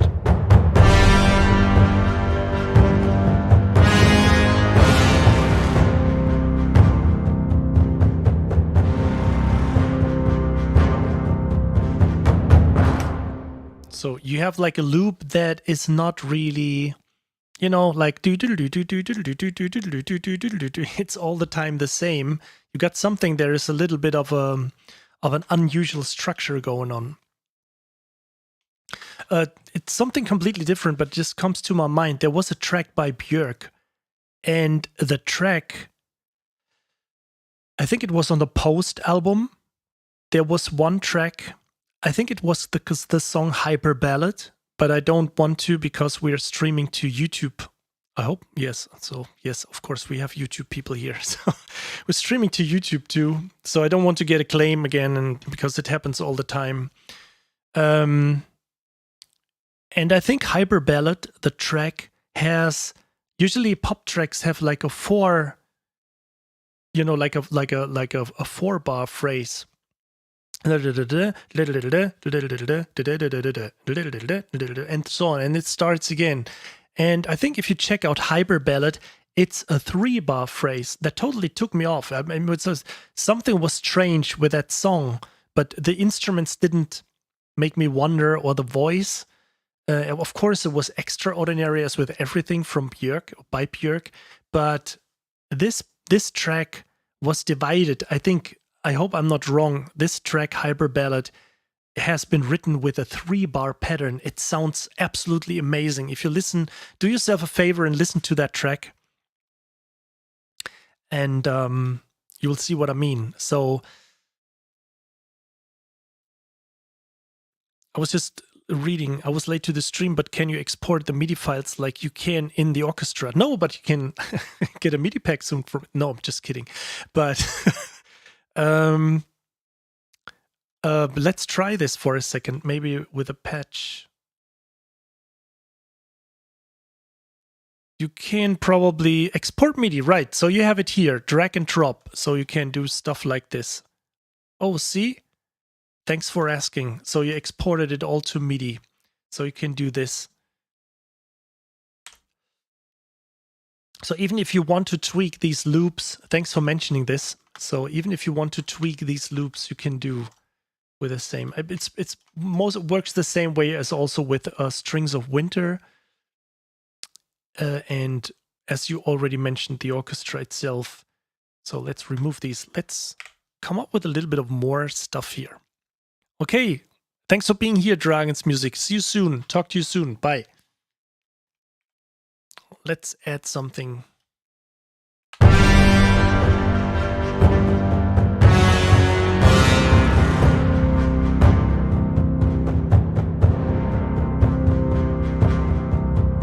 Let's double this with...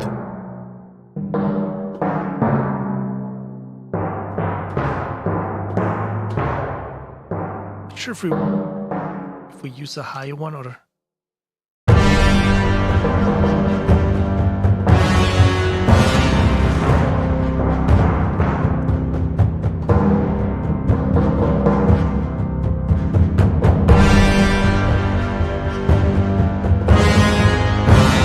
Let's use a high one.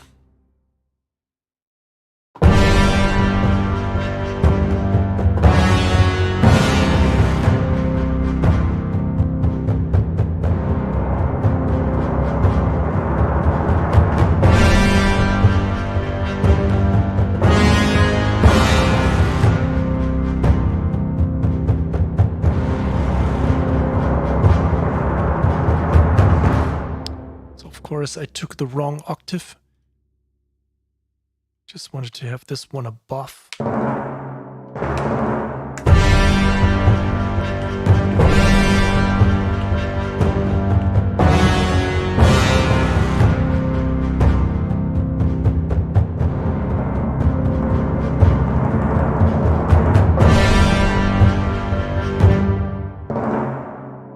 Maybe a bit too much.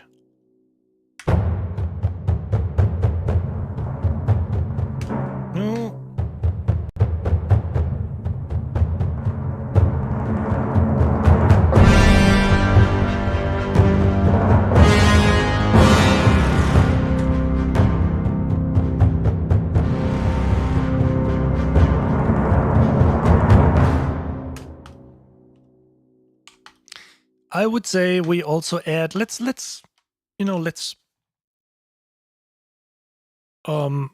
maybe wait before, I was just already thinking ahead. So maybe we should also add some choirs, and I think just adding some other libraries with it and use this as a foundation. But I was thinking, oh yes, of course, we just have to use some tubular bells. So maybe...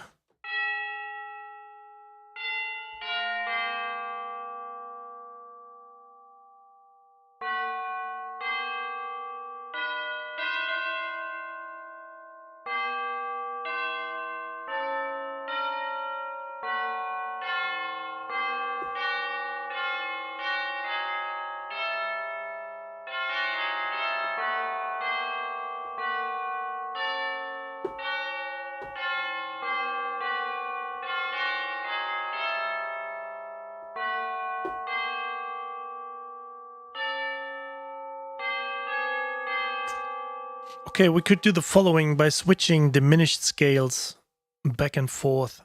I just always have to think a little bit by it because...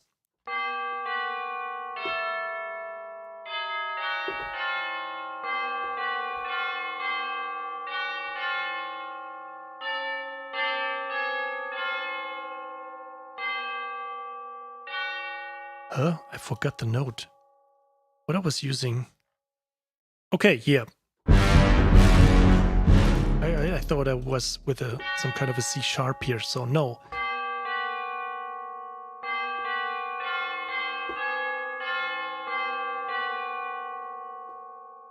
You know what? Let's not care about this. Let's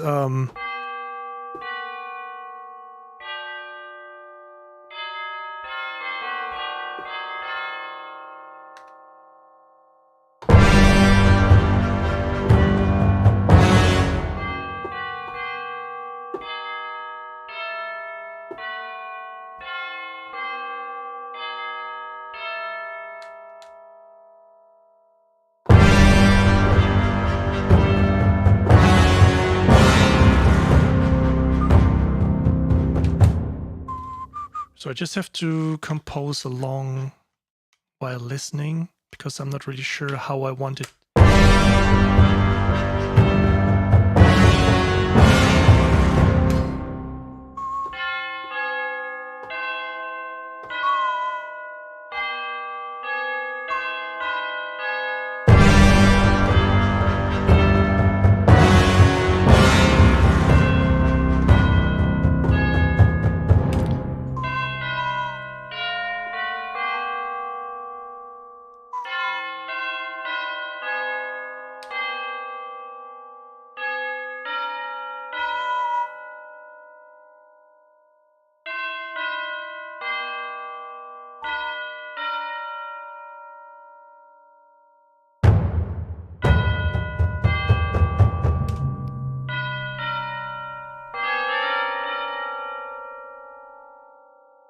Let's try something.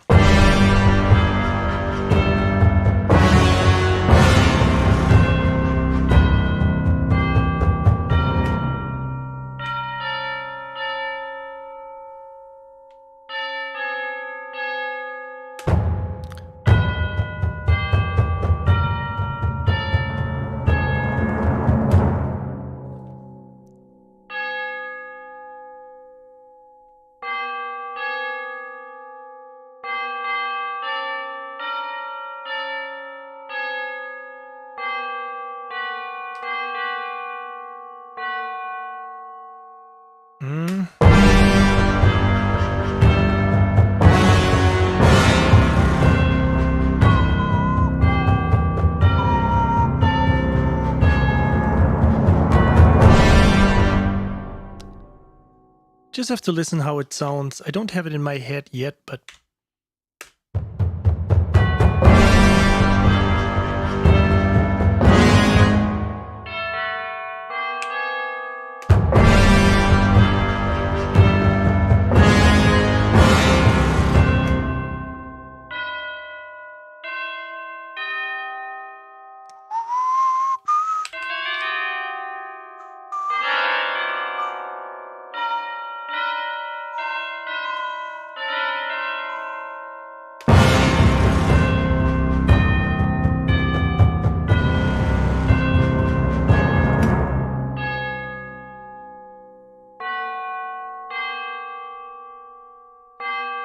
no.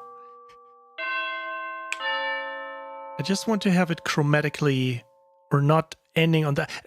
Technically, the A would be the G would be the best note to end it, but that's the beginning. So I just want to create some kind of a, let's say like a hypnotizing circle. Osulan, hey, nice to see you. What's this bass synth? There is no bass synth. It's it's entirely orchestra. So we are talking about the new library by Sonuscore and Best Service, Horns of Hell, it's called. So this is like part of the orchestra too, but we just have just that part. We could add other stuff from Strings of Winter or the orchestra too in general.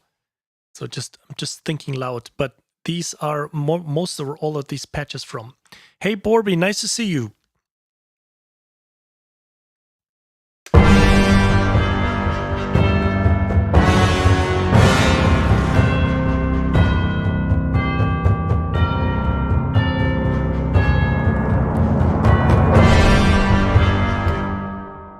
No, I'm not happy. I just have to fix that.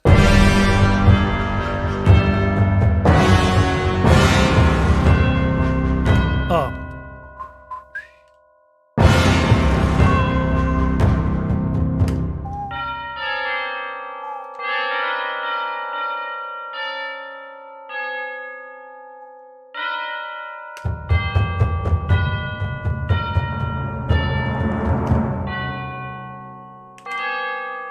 Probably like this.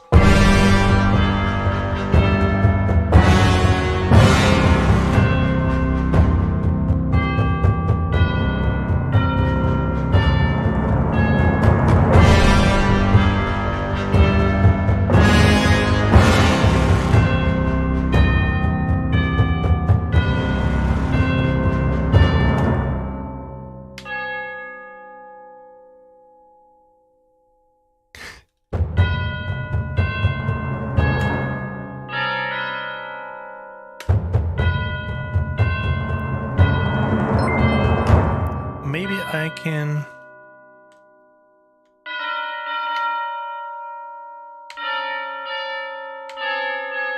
That should work.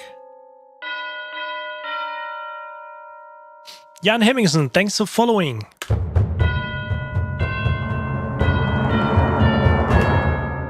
No, that's too...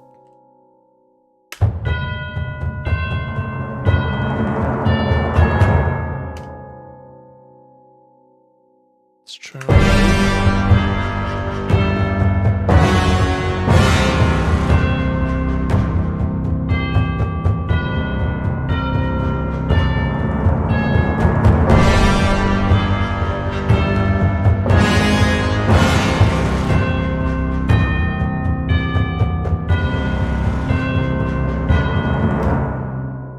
I'm not happy with that note.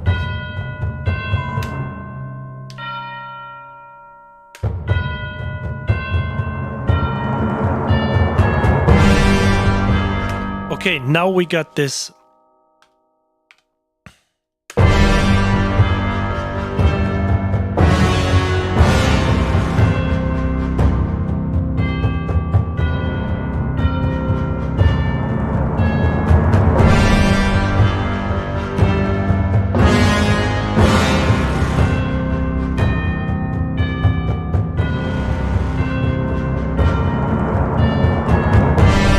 So this is the cool thing when you work with chromatic material. You just can come up with so cool, you know, kind of figures without taking care of if you are at diminished or whole toned right now. I mean, not that I don't care about this, because I especially love writing stuff in whole tone scale, but it's just so cool because you seem to have like the most freedom available. If you work in E minor or A minor, C major, whatever, you're always kind of like tied to the physics, you know, of sound, because obviously in a C major chord, a minor third would sound a little bit off. But when you work in a chromatic way, it seems like everything is open, everything is doable.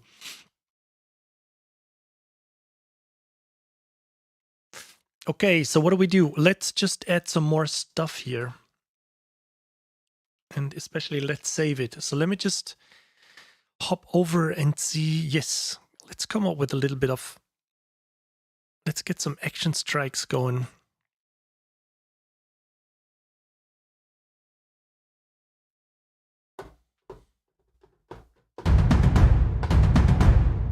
But I don't want to load any rhythms or something. I just want to have like the hits.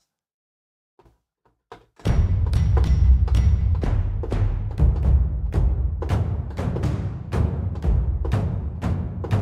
definitely want these.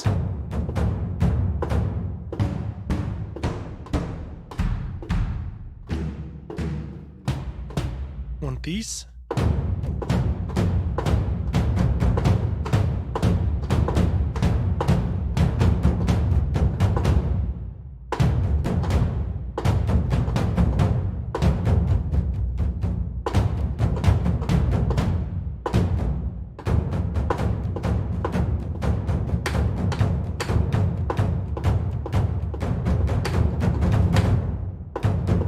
Can select this later on. So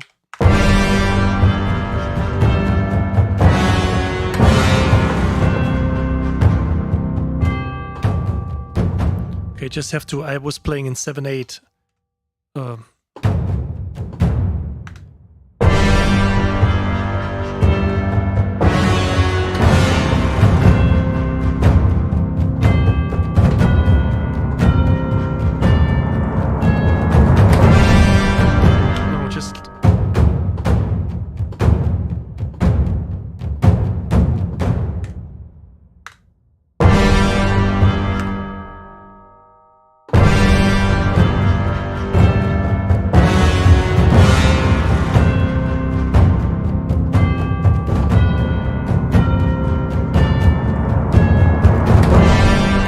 Something like this.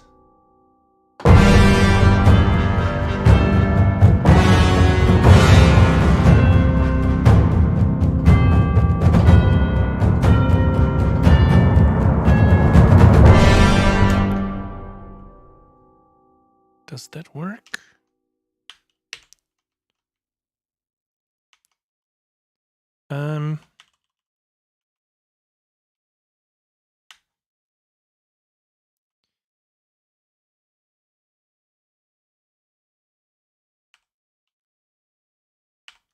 Oh no. Hey, what are you doing? So.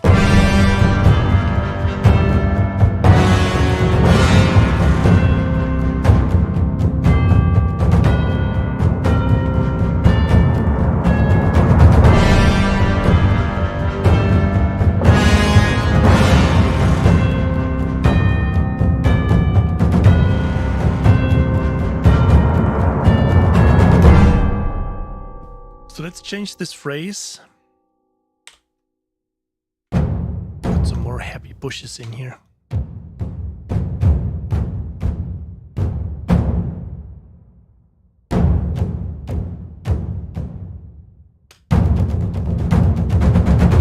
That's cool.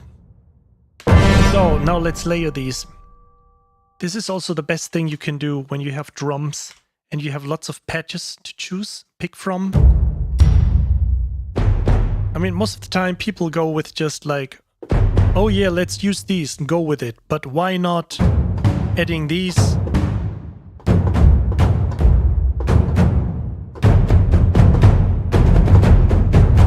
And make it much bigger.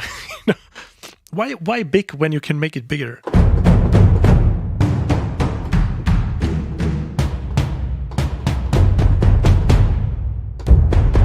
Okay, let's try to pick these sounds. So we have these already. I want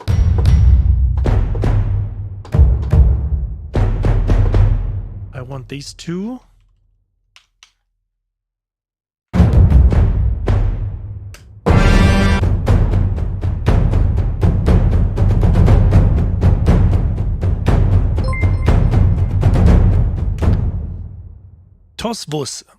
Tosvus, thanks for following.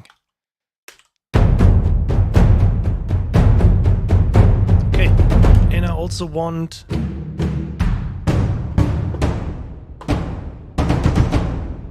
these.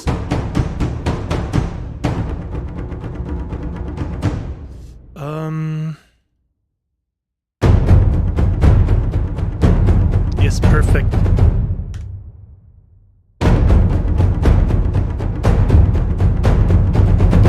Stupid 16th notes, because that also always adds kind of like the driving pulse.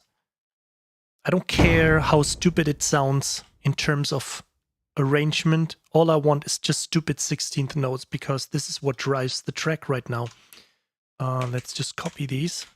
So I can mute these.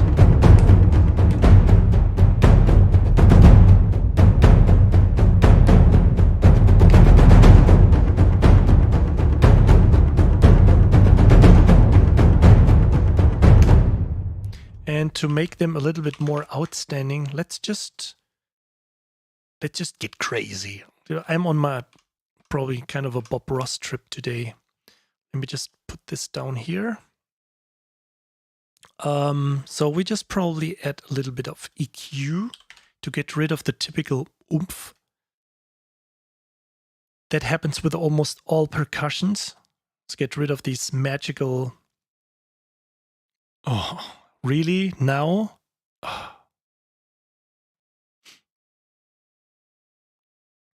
Thanks. Slate.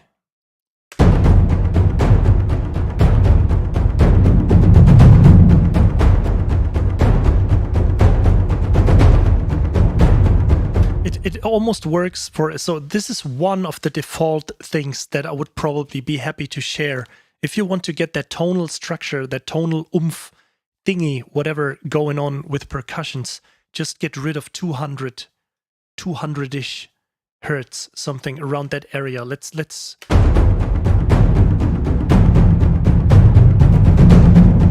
so here it's more like 173.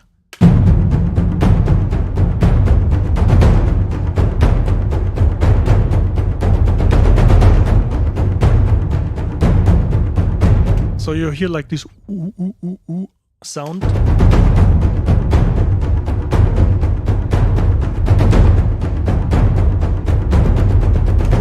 And what I want to do now is add a little bit of, what do we do? Virtual mix rack. We just kick some. Oh.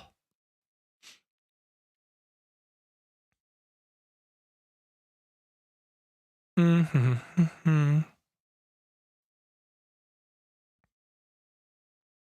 just use some air in here.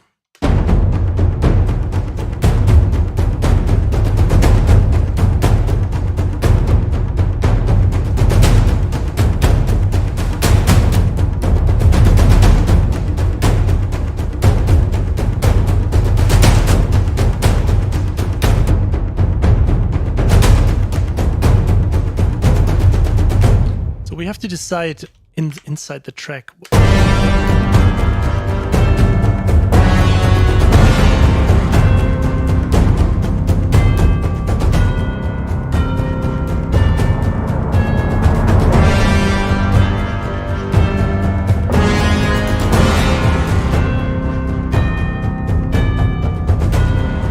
We also have to put some compressor on that.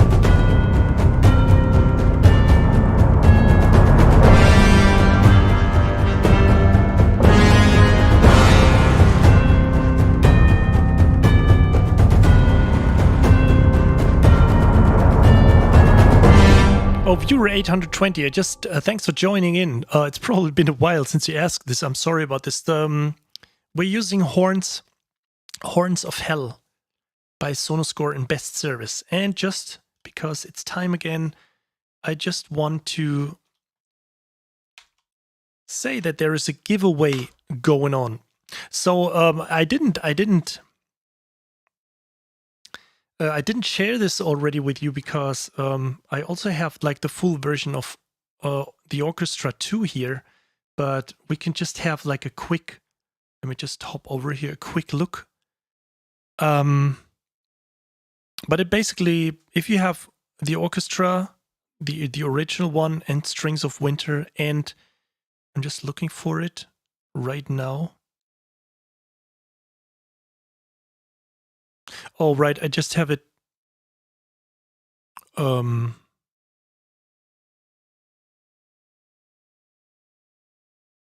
just had, oh, here it is. The Orchestra complete. So we got like all these strings, woodwinds, percussion keys, and harps in here. So this is the other price, okay? So we got like one version, or the one prize you can win is like the Horns from Hell, and the other prize is the Orchestra Complete bundle. I think this is always already combined with all the other instruments, probably something like 459 euros or something. So that's a pretty, all-round, complete sounding library. That's why it's called the Orchestra Complete. Yeah, funny. So that's just, so I just quickly wanted to show that. So I don't want to review the entire library here, but you got lots of stuff going on here. So you see that you got these three elements here, these three libraries combined, and then you can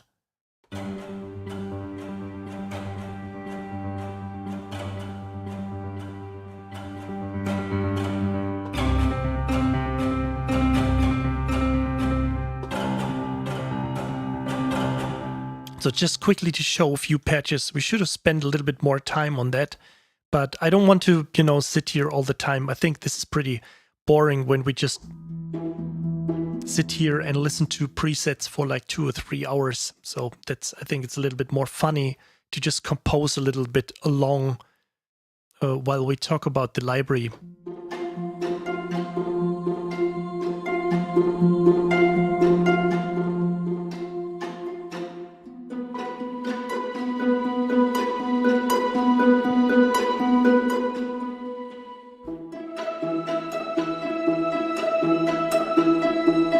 I actually seen during the last, I think, where did I see the news? Because I was playing this MMO called Black Desert, and I was reading right now on an update, they released a full working composition module inside their MMO. So this is pretty amazing.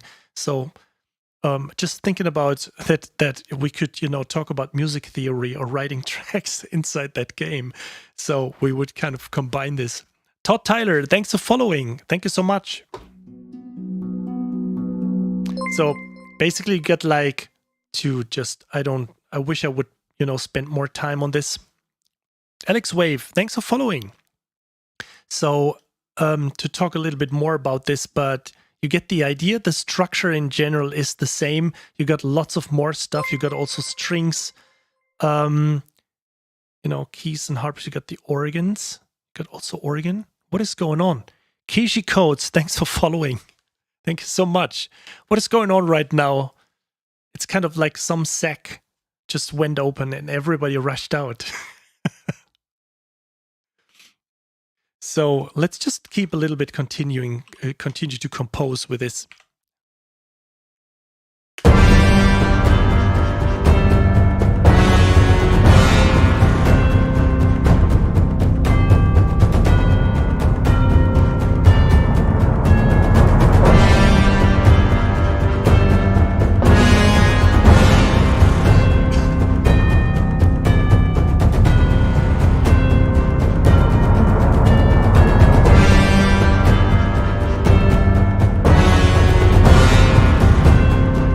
And also let's try to add a little bit of multiband compressor at the end to just put it all a little bit together. I forgot like the Pro. I just wanted to, I think I didn't install this already. Oh, the FabFilter Pro MB right here. So just wanted to put that in here.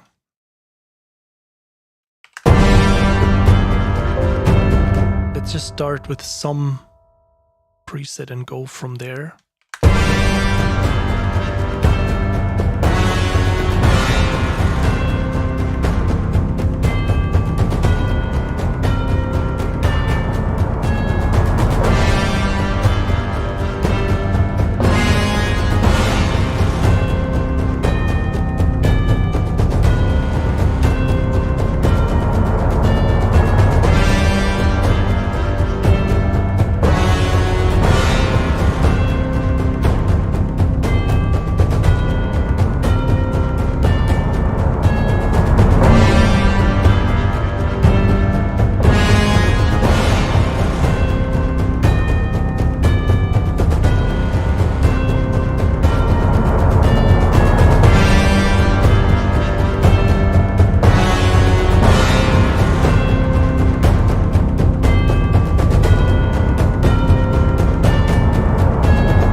I think the tubular bell would be a little bit annoying when you listen to this for like 3 or 5 minutes or something.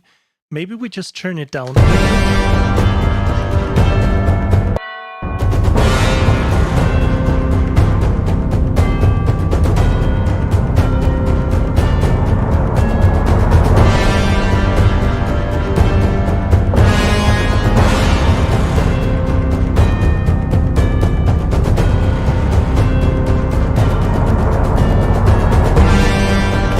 I think it works. I think it's a little bit too annoying when the tubular bells are too present.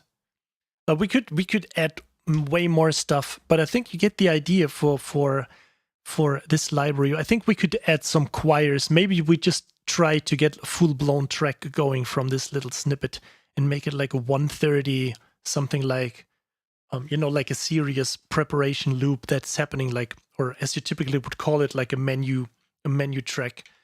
Yeah, we should probably do that. But first, we definitely have to finish our, you know, escape track. I figure that there is so much going on recently with libraries, new library releases and giveaways that, yeah, the composing gets a little bit behind. But I definitely will promise, or I promise that as soon as all these preparations are over for these games and these trailers, and additionally there another production came along for some kind of a very famous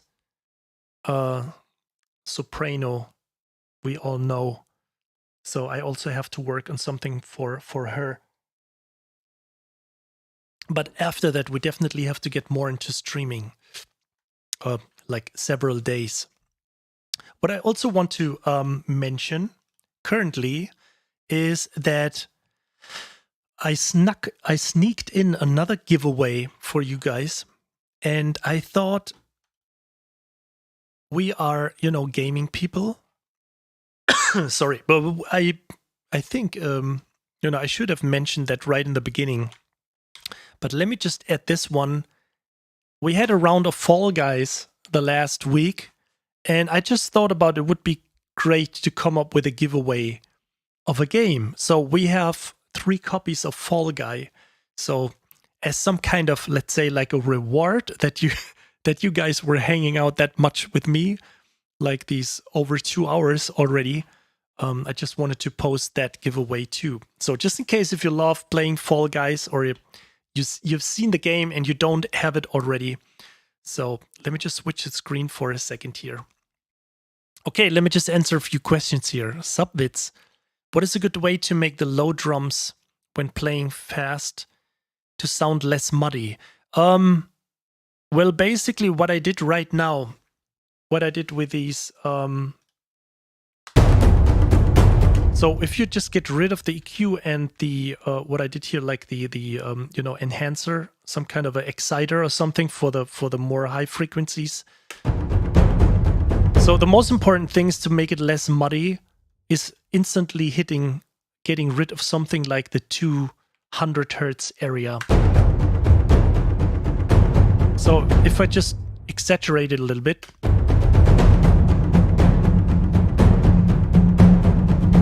This is what is going on inside that.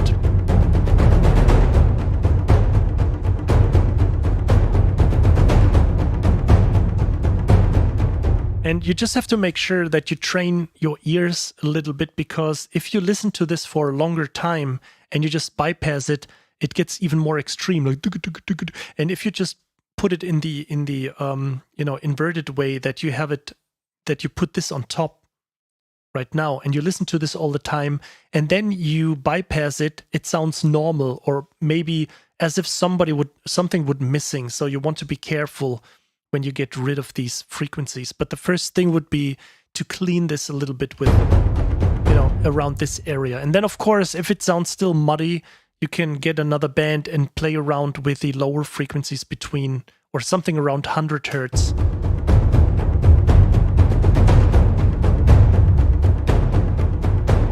And what's also very important, I should do that right now, is to have like a little filter here that's getting rid of everything below round about 30 hertz.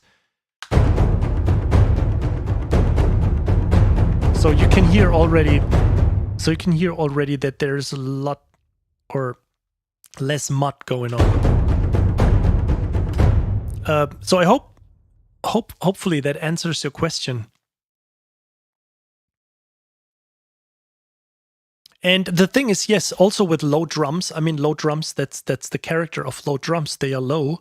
So I'm sorry, but it sounds, if I repeat stuff like this for myself, it starts to get obvious. So if you want to make low drums fast and they sound muddy, it may not be the frequency band or something you can tweak with the EQ. It may be better to just play them not that fast. So if you just have low drums like this, you can play 16th, because it will sound muddy no matter how many frequencies you get rid of and how much you clean this up. Low drums will sound low, so maybe it would be better to just go, like in this case, for this loop, if I would want to add low drums, I would probably use them for the accents.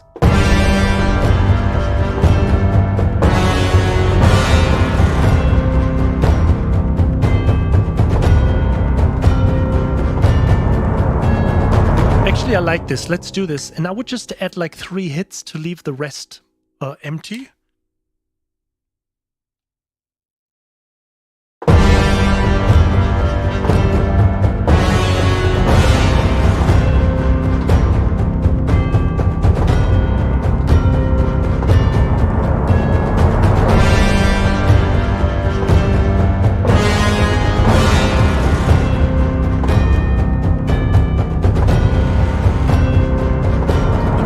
Actually, let's make it a little bit different for the end. Let's just use one hit here, because then the brain, you know, subconscious, like there is like an unfinished loop or an unfinished pattern, and it's just like, huh, what's going on? And so it instantly sounds like...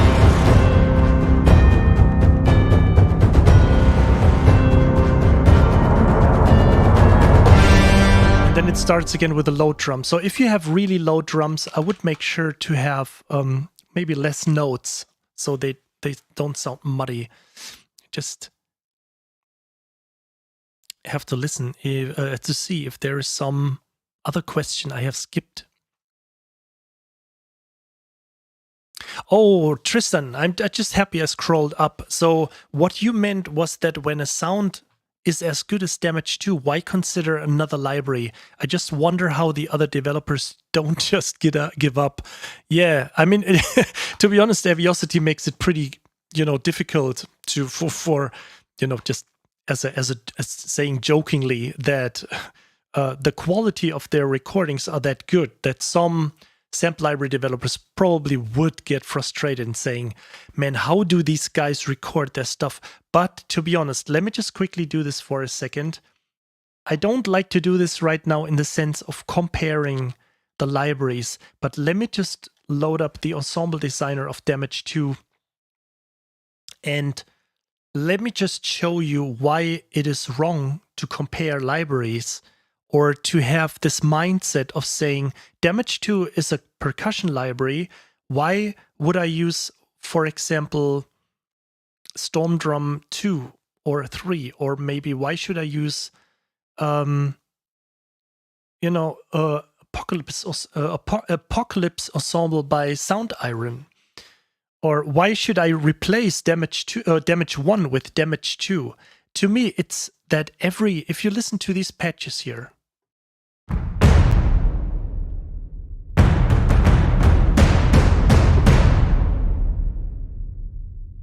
and now listen to these drums again.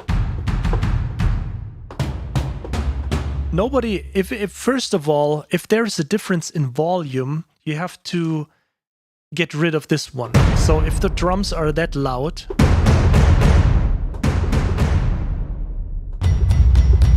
you just have to, you know, get the volume right.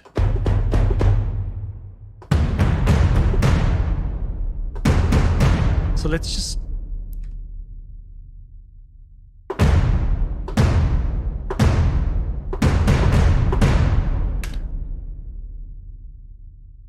Oh, I'm sorry. Just have to switch screens again. I'm sorry. So, I will never learn this. So, let's use this little snippet here. 2 bars.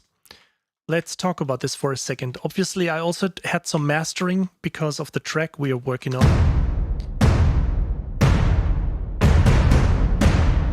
Okay, so we got this one. What happened here?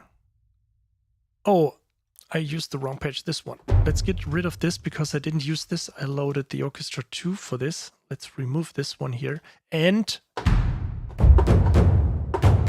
let's compare it with this.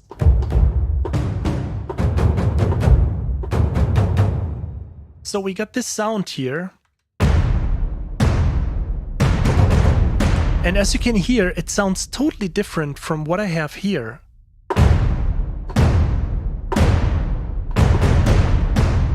And it should be obvious right now that if I combine these sounds, that they sound totally different.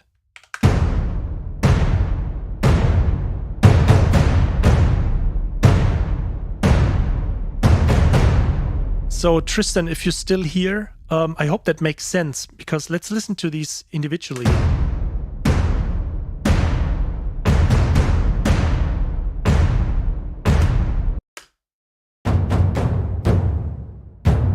Yes, Damage 2 may sound fatter, you know, but if you have like, and the other set may sound a little bit like hollow, more low mid frequencies, while this patch definitely sounds lots of bass and lots of higher frequencies. It sounds like a scooped guitar, if you know what that is, that they reduced like totally get rid of the mid frequencies, that you get this really heavy bass pumping sound with lots of like high frequencies. But that doesn't mean that one sound is better than the other. It sounds pretty mighty if you listen to this, of course.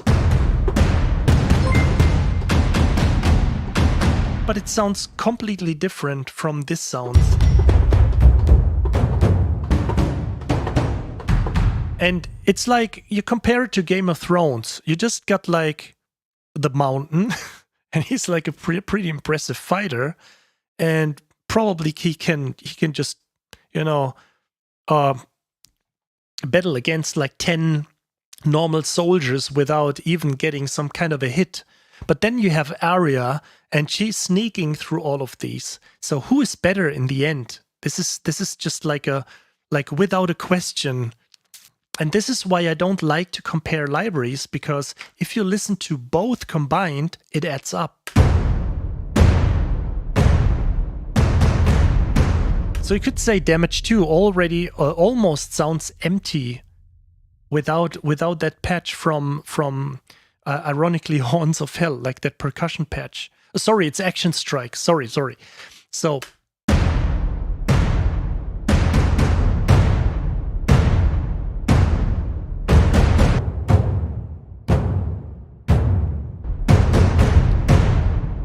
this is why I always mention, don't compare libraries, because for me personally, it's just wrong to say Damage 2 is a percussion library. Why would I need Action Strikes? This to me is like saying you have, why, when you have rice and tomato sauce, or you have salad at home and beans, why would you need a steak and burgers and pizza or some whatever food you're naming? If you have avocado, why would you need beans? Because there is like not like the same amount, but there's lots of proteins in there. Why, if you have a pasta, why would you need rice? It's carbohydrates. It's thank you, Industrial Waves. So we're just cooking again right now. No, but compare it to everything else. If you have one snare, like a 16-inch piccolo snare or something, you can't compare it to an 18-inch snare or whatever is out there. I'm no expert when it comes to snare sizes. If you have like a Gran Casa of that size, it doesn't sound like another Gran Casa. So I would stop comparing these libraries, and the same goes for string libraries. You can't compare performance samples, flute shorts with Nucleus, for example. It's not possible. You cannot compare Metropolis Arc 1 with VSL or with Hollywood strings. They completely sound different. And what do you mean? Who had the Alex cooking metaphor at 2 hours and 27 in the pool? Yes, so it just makes sense to compare this, with cooking, because it's the same. People think too much in categories. I have this percussion library. Why would I use this? Because both sound different, and one is useful for another one, and another one is useful for another track. And you only know this. I've had this so many times when I was writing a track and I was listening to the Hans Zimmer taiko ensemble, and I said, no, it doesn't fit. It does not work. I have to use Damage 1. But then again, you think like Damage 1 kind of has fairly aged, so you just want to replace it with something else.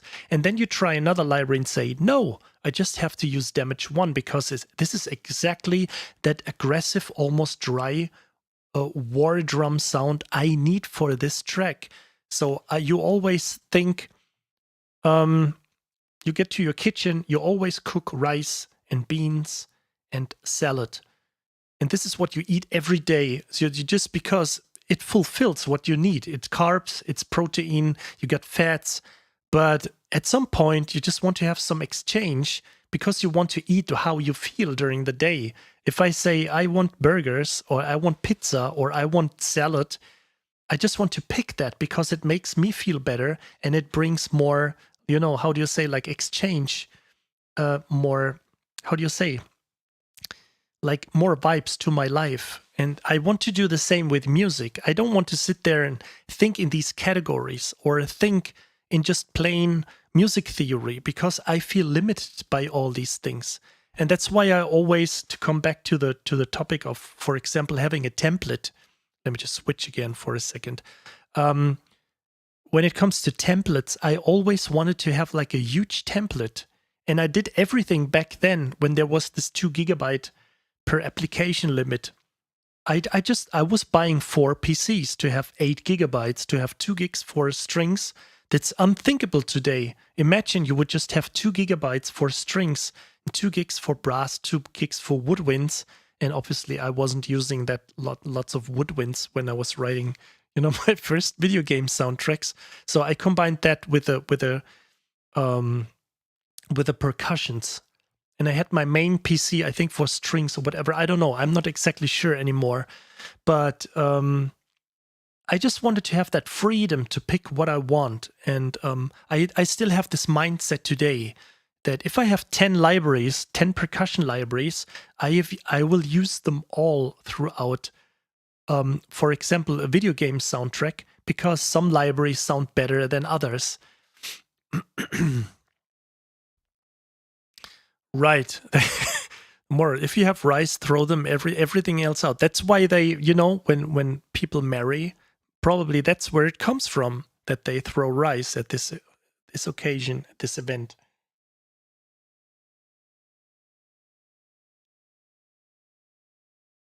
Yes, Jan Hemmingsen, you're actually absolutely right. I think I demonstrated why comparing makes sense, actually, because it highlights the differences and where this or that fits. That makes I'm absolutely with you. But most people compare libraries because they decide which one to pick, and then this will be their only library they are using from there on. I totally understand this when it's a money issue. When you just have, let's say, $200 or $150 or $300, and you're looking for a percussion library, it makes total sense that you have to decide between these things. But if somebody got, I got some budget lying around, I think that library looks pretty cool, but why should I get another percussion library? In this sense, I would say, just get it if you feel that you like using it and that you feel that you would use it, because it will fit better at some projects, and then again on another track a previous library would work better. So it's like, you have your painting palette and you just say, no, I just use red, yellow and blue, because I can mix green from yellow and blue, also maybe some white for the difference in black. But you will probably have lots of problems by getting, kind of like the blue tone that Marc Chagall was using in his paintings. He mixed that blue tone. If you check paintings by Marc Chagall, it's like an absolutely amazing blue. And I'm not really sure how he mixed this, but it's like a very unique blue. If you look at his pictures, you don't find any kind of blue with any other painter.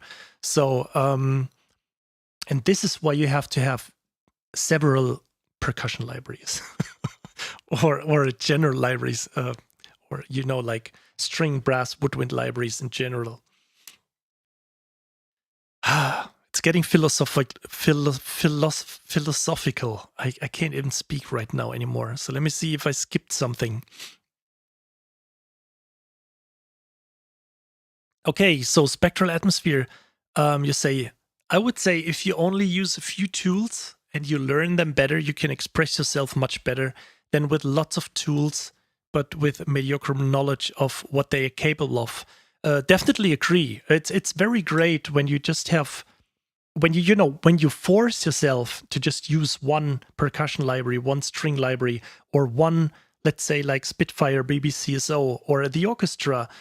Since we're at it, you just want to force yourself to use that. Of course, you become more creative because you get more into the, into the atmosphere and the vibe, and the matter and all of these things that the library offers.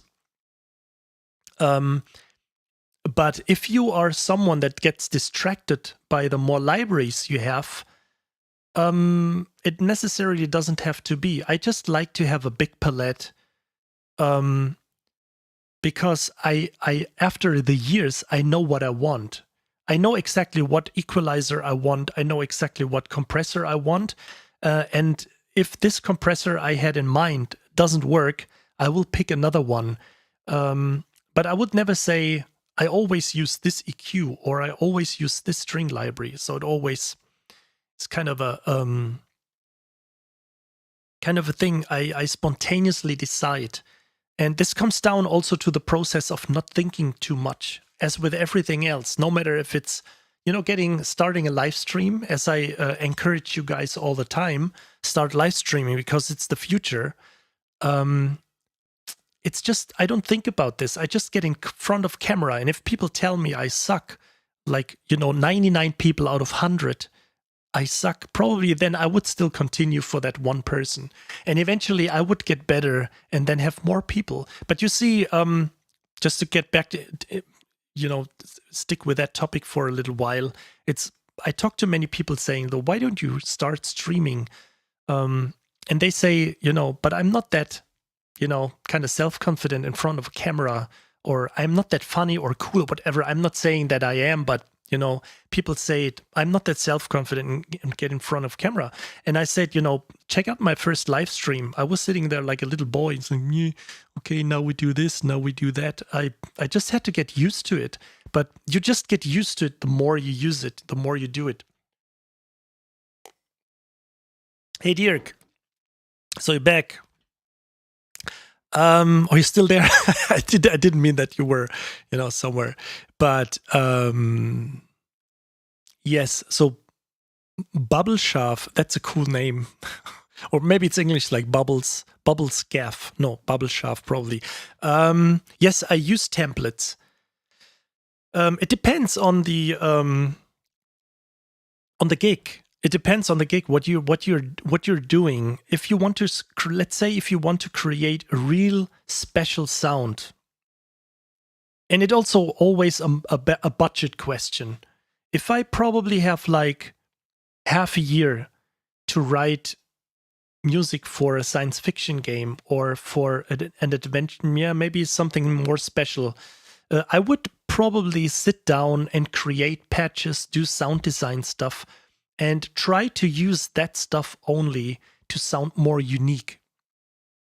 So it always depends on the gig. It always depends also on the matter, let's say on the topic of the game. So I would get open-minded and not saying, okay, use templates or not, or I always use template, or I just want to have a free mind and just load and drag and drop everything I want. I would decide for the project you're working on. So just as an example, if you work on a video game that acts in one room only, I would always try at first coming up with these thoughts of trying to go with minimalistic instruments, maybe small instruments, maybe just chamber instruments, and thinking about all kinds of weird thoughts, saying like you can't get many people in that room, so maybe don't use like a full string section that has been recorded in a small room. Maybe use solo instruments, or maybe don't use string instruments if the room maybe entirely consists of metal elements or whatever. I would definitely not use strings because these are wood instruments. So I would try to get the relation from, or the story, or would try to adapt the story of that game with my music. And this is actually what a lot of people do. Yeah, Dirk, there are definitely great templates out there. Some are traditional, some are definitely way more advanced. Just to spin that a little bit further. So, but I hope that makes sense. No matter what you're working on, guys, if you just work on a game, I always always try to be that open-minded as possible, and always do yourself a favor and watch as many, composer interviews. Watch interviews with Hans Zimmer, and people complain. I've seen that interview with Hans Zimmer. He was just playing like an E minor chord all the time. He totally sucks at piano playing. He doesn't have his chops. He can't play theory. But they totally miss the point of what he's talking about when, for example, as we talked about before, by using an organ for Interstellar. And these are the things I don't want to make music by having all these rules of harmony and theory and whatever, like all these frequency mixing, statistics and what doesn't work with each instrument. Fuck it all. I just do stuff. And then when you run into problems and when you are about in the mixing process, you can start not fixing things, but then you can start taking care of all these things. And obviously, if you work with all kinds of instruments you feel that would be fit, that would fit the score, you would always, I think, pay attention a little bit that you don't use instrument that, for example, stagger up on frequencies. Hope that makes sense.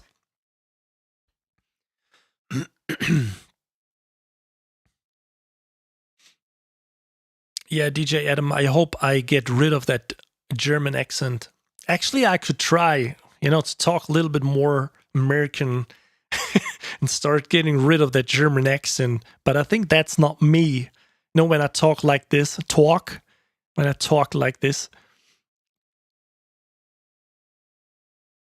So I think I leave that little bit of a German accent with me, so people always know, okay, I'm not, I'm a non-American or something. I don't know. I think I do that on purpose.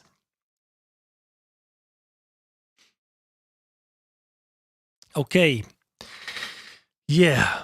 So I think I would call it a day for tonight.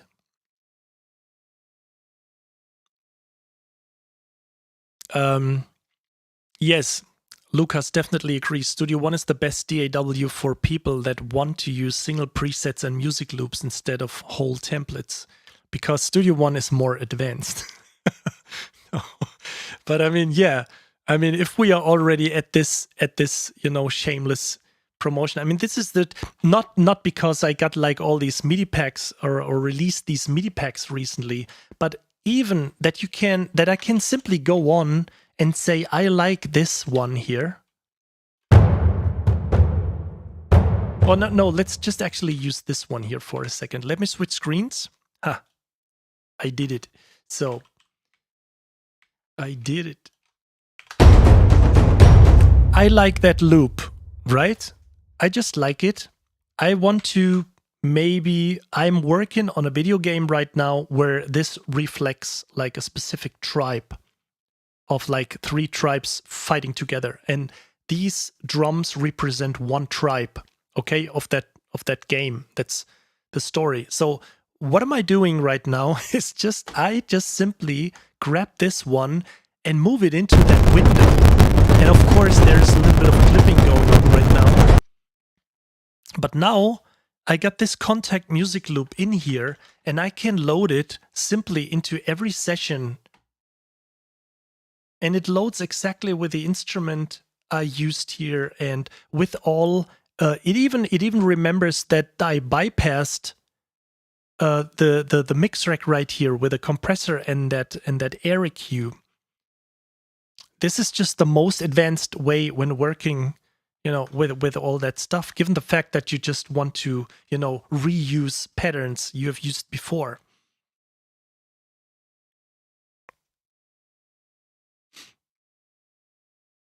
Yes, I'm definitely, yes, that's also a cool thing, just as Lucas mentioned right now, in terms of instrument presets. So you can use these loops too as this, that you just go in here.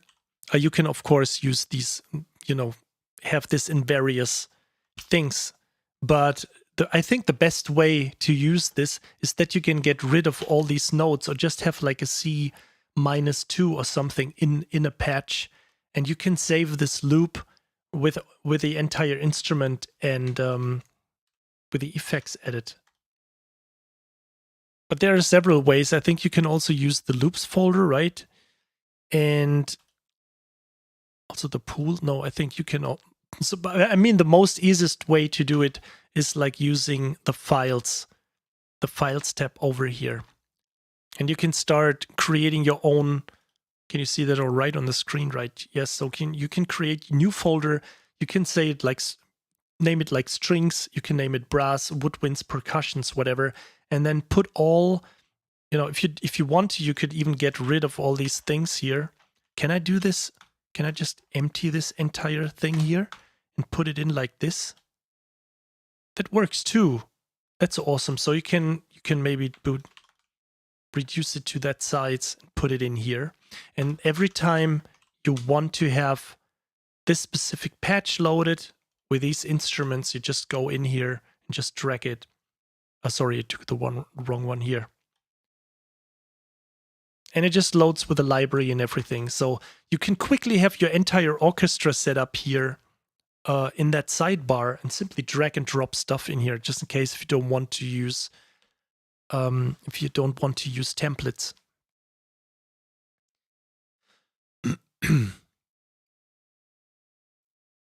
Just reading here. Cubase 11 works. I read they are at beta 2 now. Okay, so yeah, let's see what they come up with. But I don't know. I still use Cubase, as I've said many times before, for video work, because I honestly don't like the video handling right now. But I think I'm convinced it's just a matter of time, because to me, Studio One is definitely, or PreSonus is definitely the company that listens so much to their users and is working hard to implement all these bug fixes. And of course, there's some bug fixes that take a little bit more time to get rid of than others. But it's definitely a great team I love supporting.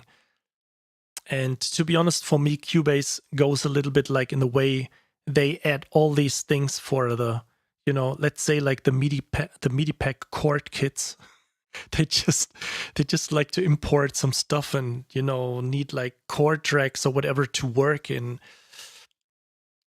But even the drag and drop in Cubase doesn't work. You can't drag and drop inside, for example, the media bay, but you can drag and drop the other way. So if you're creating stuff, for example, when I create these MIDI packs, creating MIDI packs in Cubase is shitty work, because you just have to, highlight the little part. You have to export it, and then you have to rename it. It doesn't even keep the name from the track, which makes kind of sense too. But it's a lot of circumstances when you do it. It takes a lot of time. When I export MIDI loops or music loops in Studio One, I just drag and drop this entire thing and move it to the side folder and rename them later. If you want to do that in Cubase, it doesn't even work that you can drop one single one.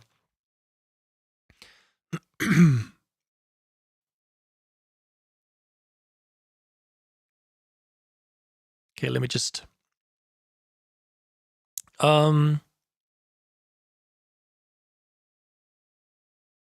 Sometimes it happens a lot that I'm reading like an interesting conversation, but I can't find the beginning of it. So that's why I need some time to catch up with the questions. But Alex Wave, what's your opinion on FL Studio and Ableton? Seriously, whatever lights your candle. It's if you I have FL Studio. Actually, I have to dig way more deeper in this. I also plan to get Bitwig because there are some things going on. I actually also have Ableton Live, but I never got into the workflow of it. It feels like an alien to me. But FL Studio got so many cool features that other DAWs don't have, DAWs. And even if it would be just like that feature to export a track with an implemented animated video, so they already have like, this is honestly when Cubase and Studio One lets export your track to SoundCloud. I mean, really, it's like, wow, what kind of a great feature that you can export your entire track to SoundCloud, to a platform nobody cares. I know that was kind of mean. Thank you, Bandicap, and also Snabbelar for following. Industrial Ways. I missed you guys completely. Kishi Codes. No, I think I mentioned you already. Thank you so much for following. So I think I lost it right now. What I wanted to say. So yeah, exactly. I think FL Studio, the guys, have all the social networking in mind. So you can instantly create a great looking animated video and host it on YouTube. And I know this is just like a little bit of a tiny feature that doesn't really add to the, to the music writing experience, but it's just nice to have.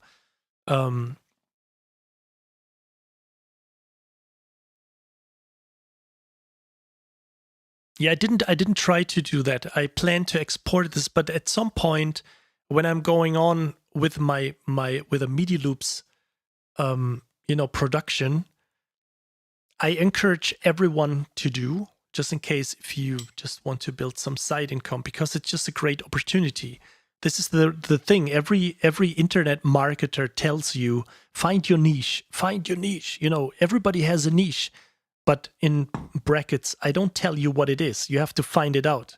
And currently, I'm sitting here and saying, okay, I tried so many things. Right now, MIDI loops, if you create MIDI loops and if you do this, if you just need some, additional income stream and you do this the right way, you create some great sounding loops, people will buy them. I'm definitely convinced by that. And yeah, I know many people said, but you have your following, you have your YouTube channel for 10 years. And I say, I abandoned my channel for like 3 years, having like 3,000 or 4,000 followers. But during the last 2 years, I just spent a lot of time investing in my YouTube and my Twitch channel.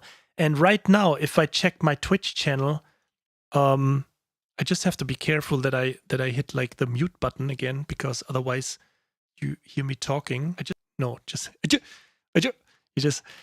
So I see that right now. I'm at 1,298 followers on Twitch right now. And this is just absolutely amazing.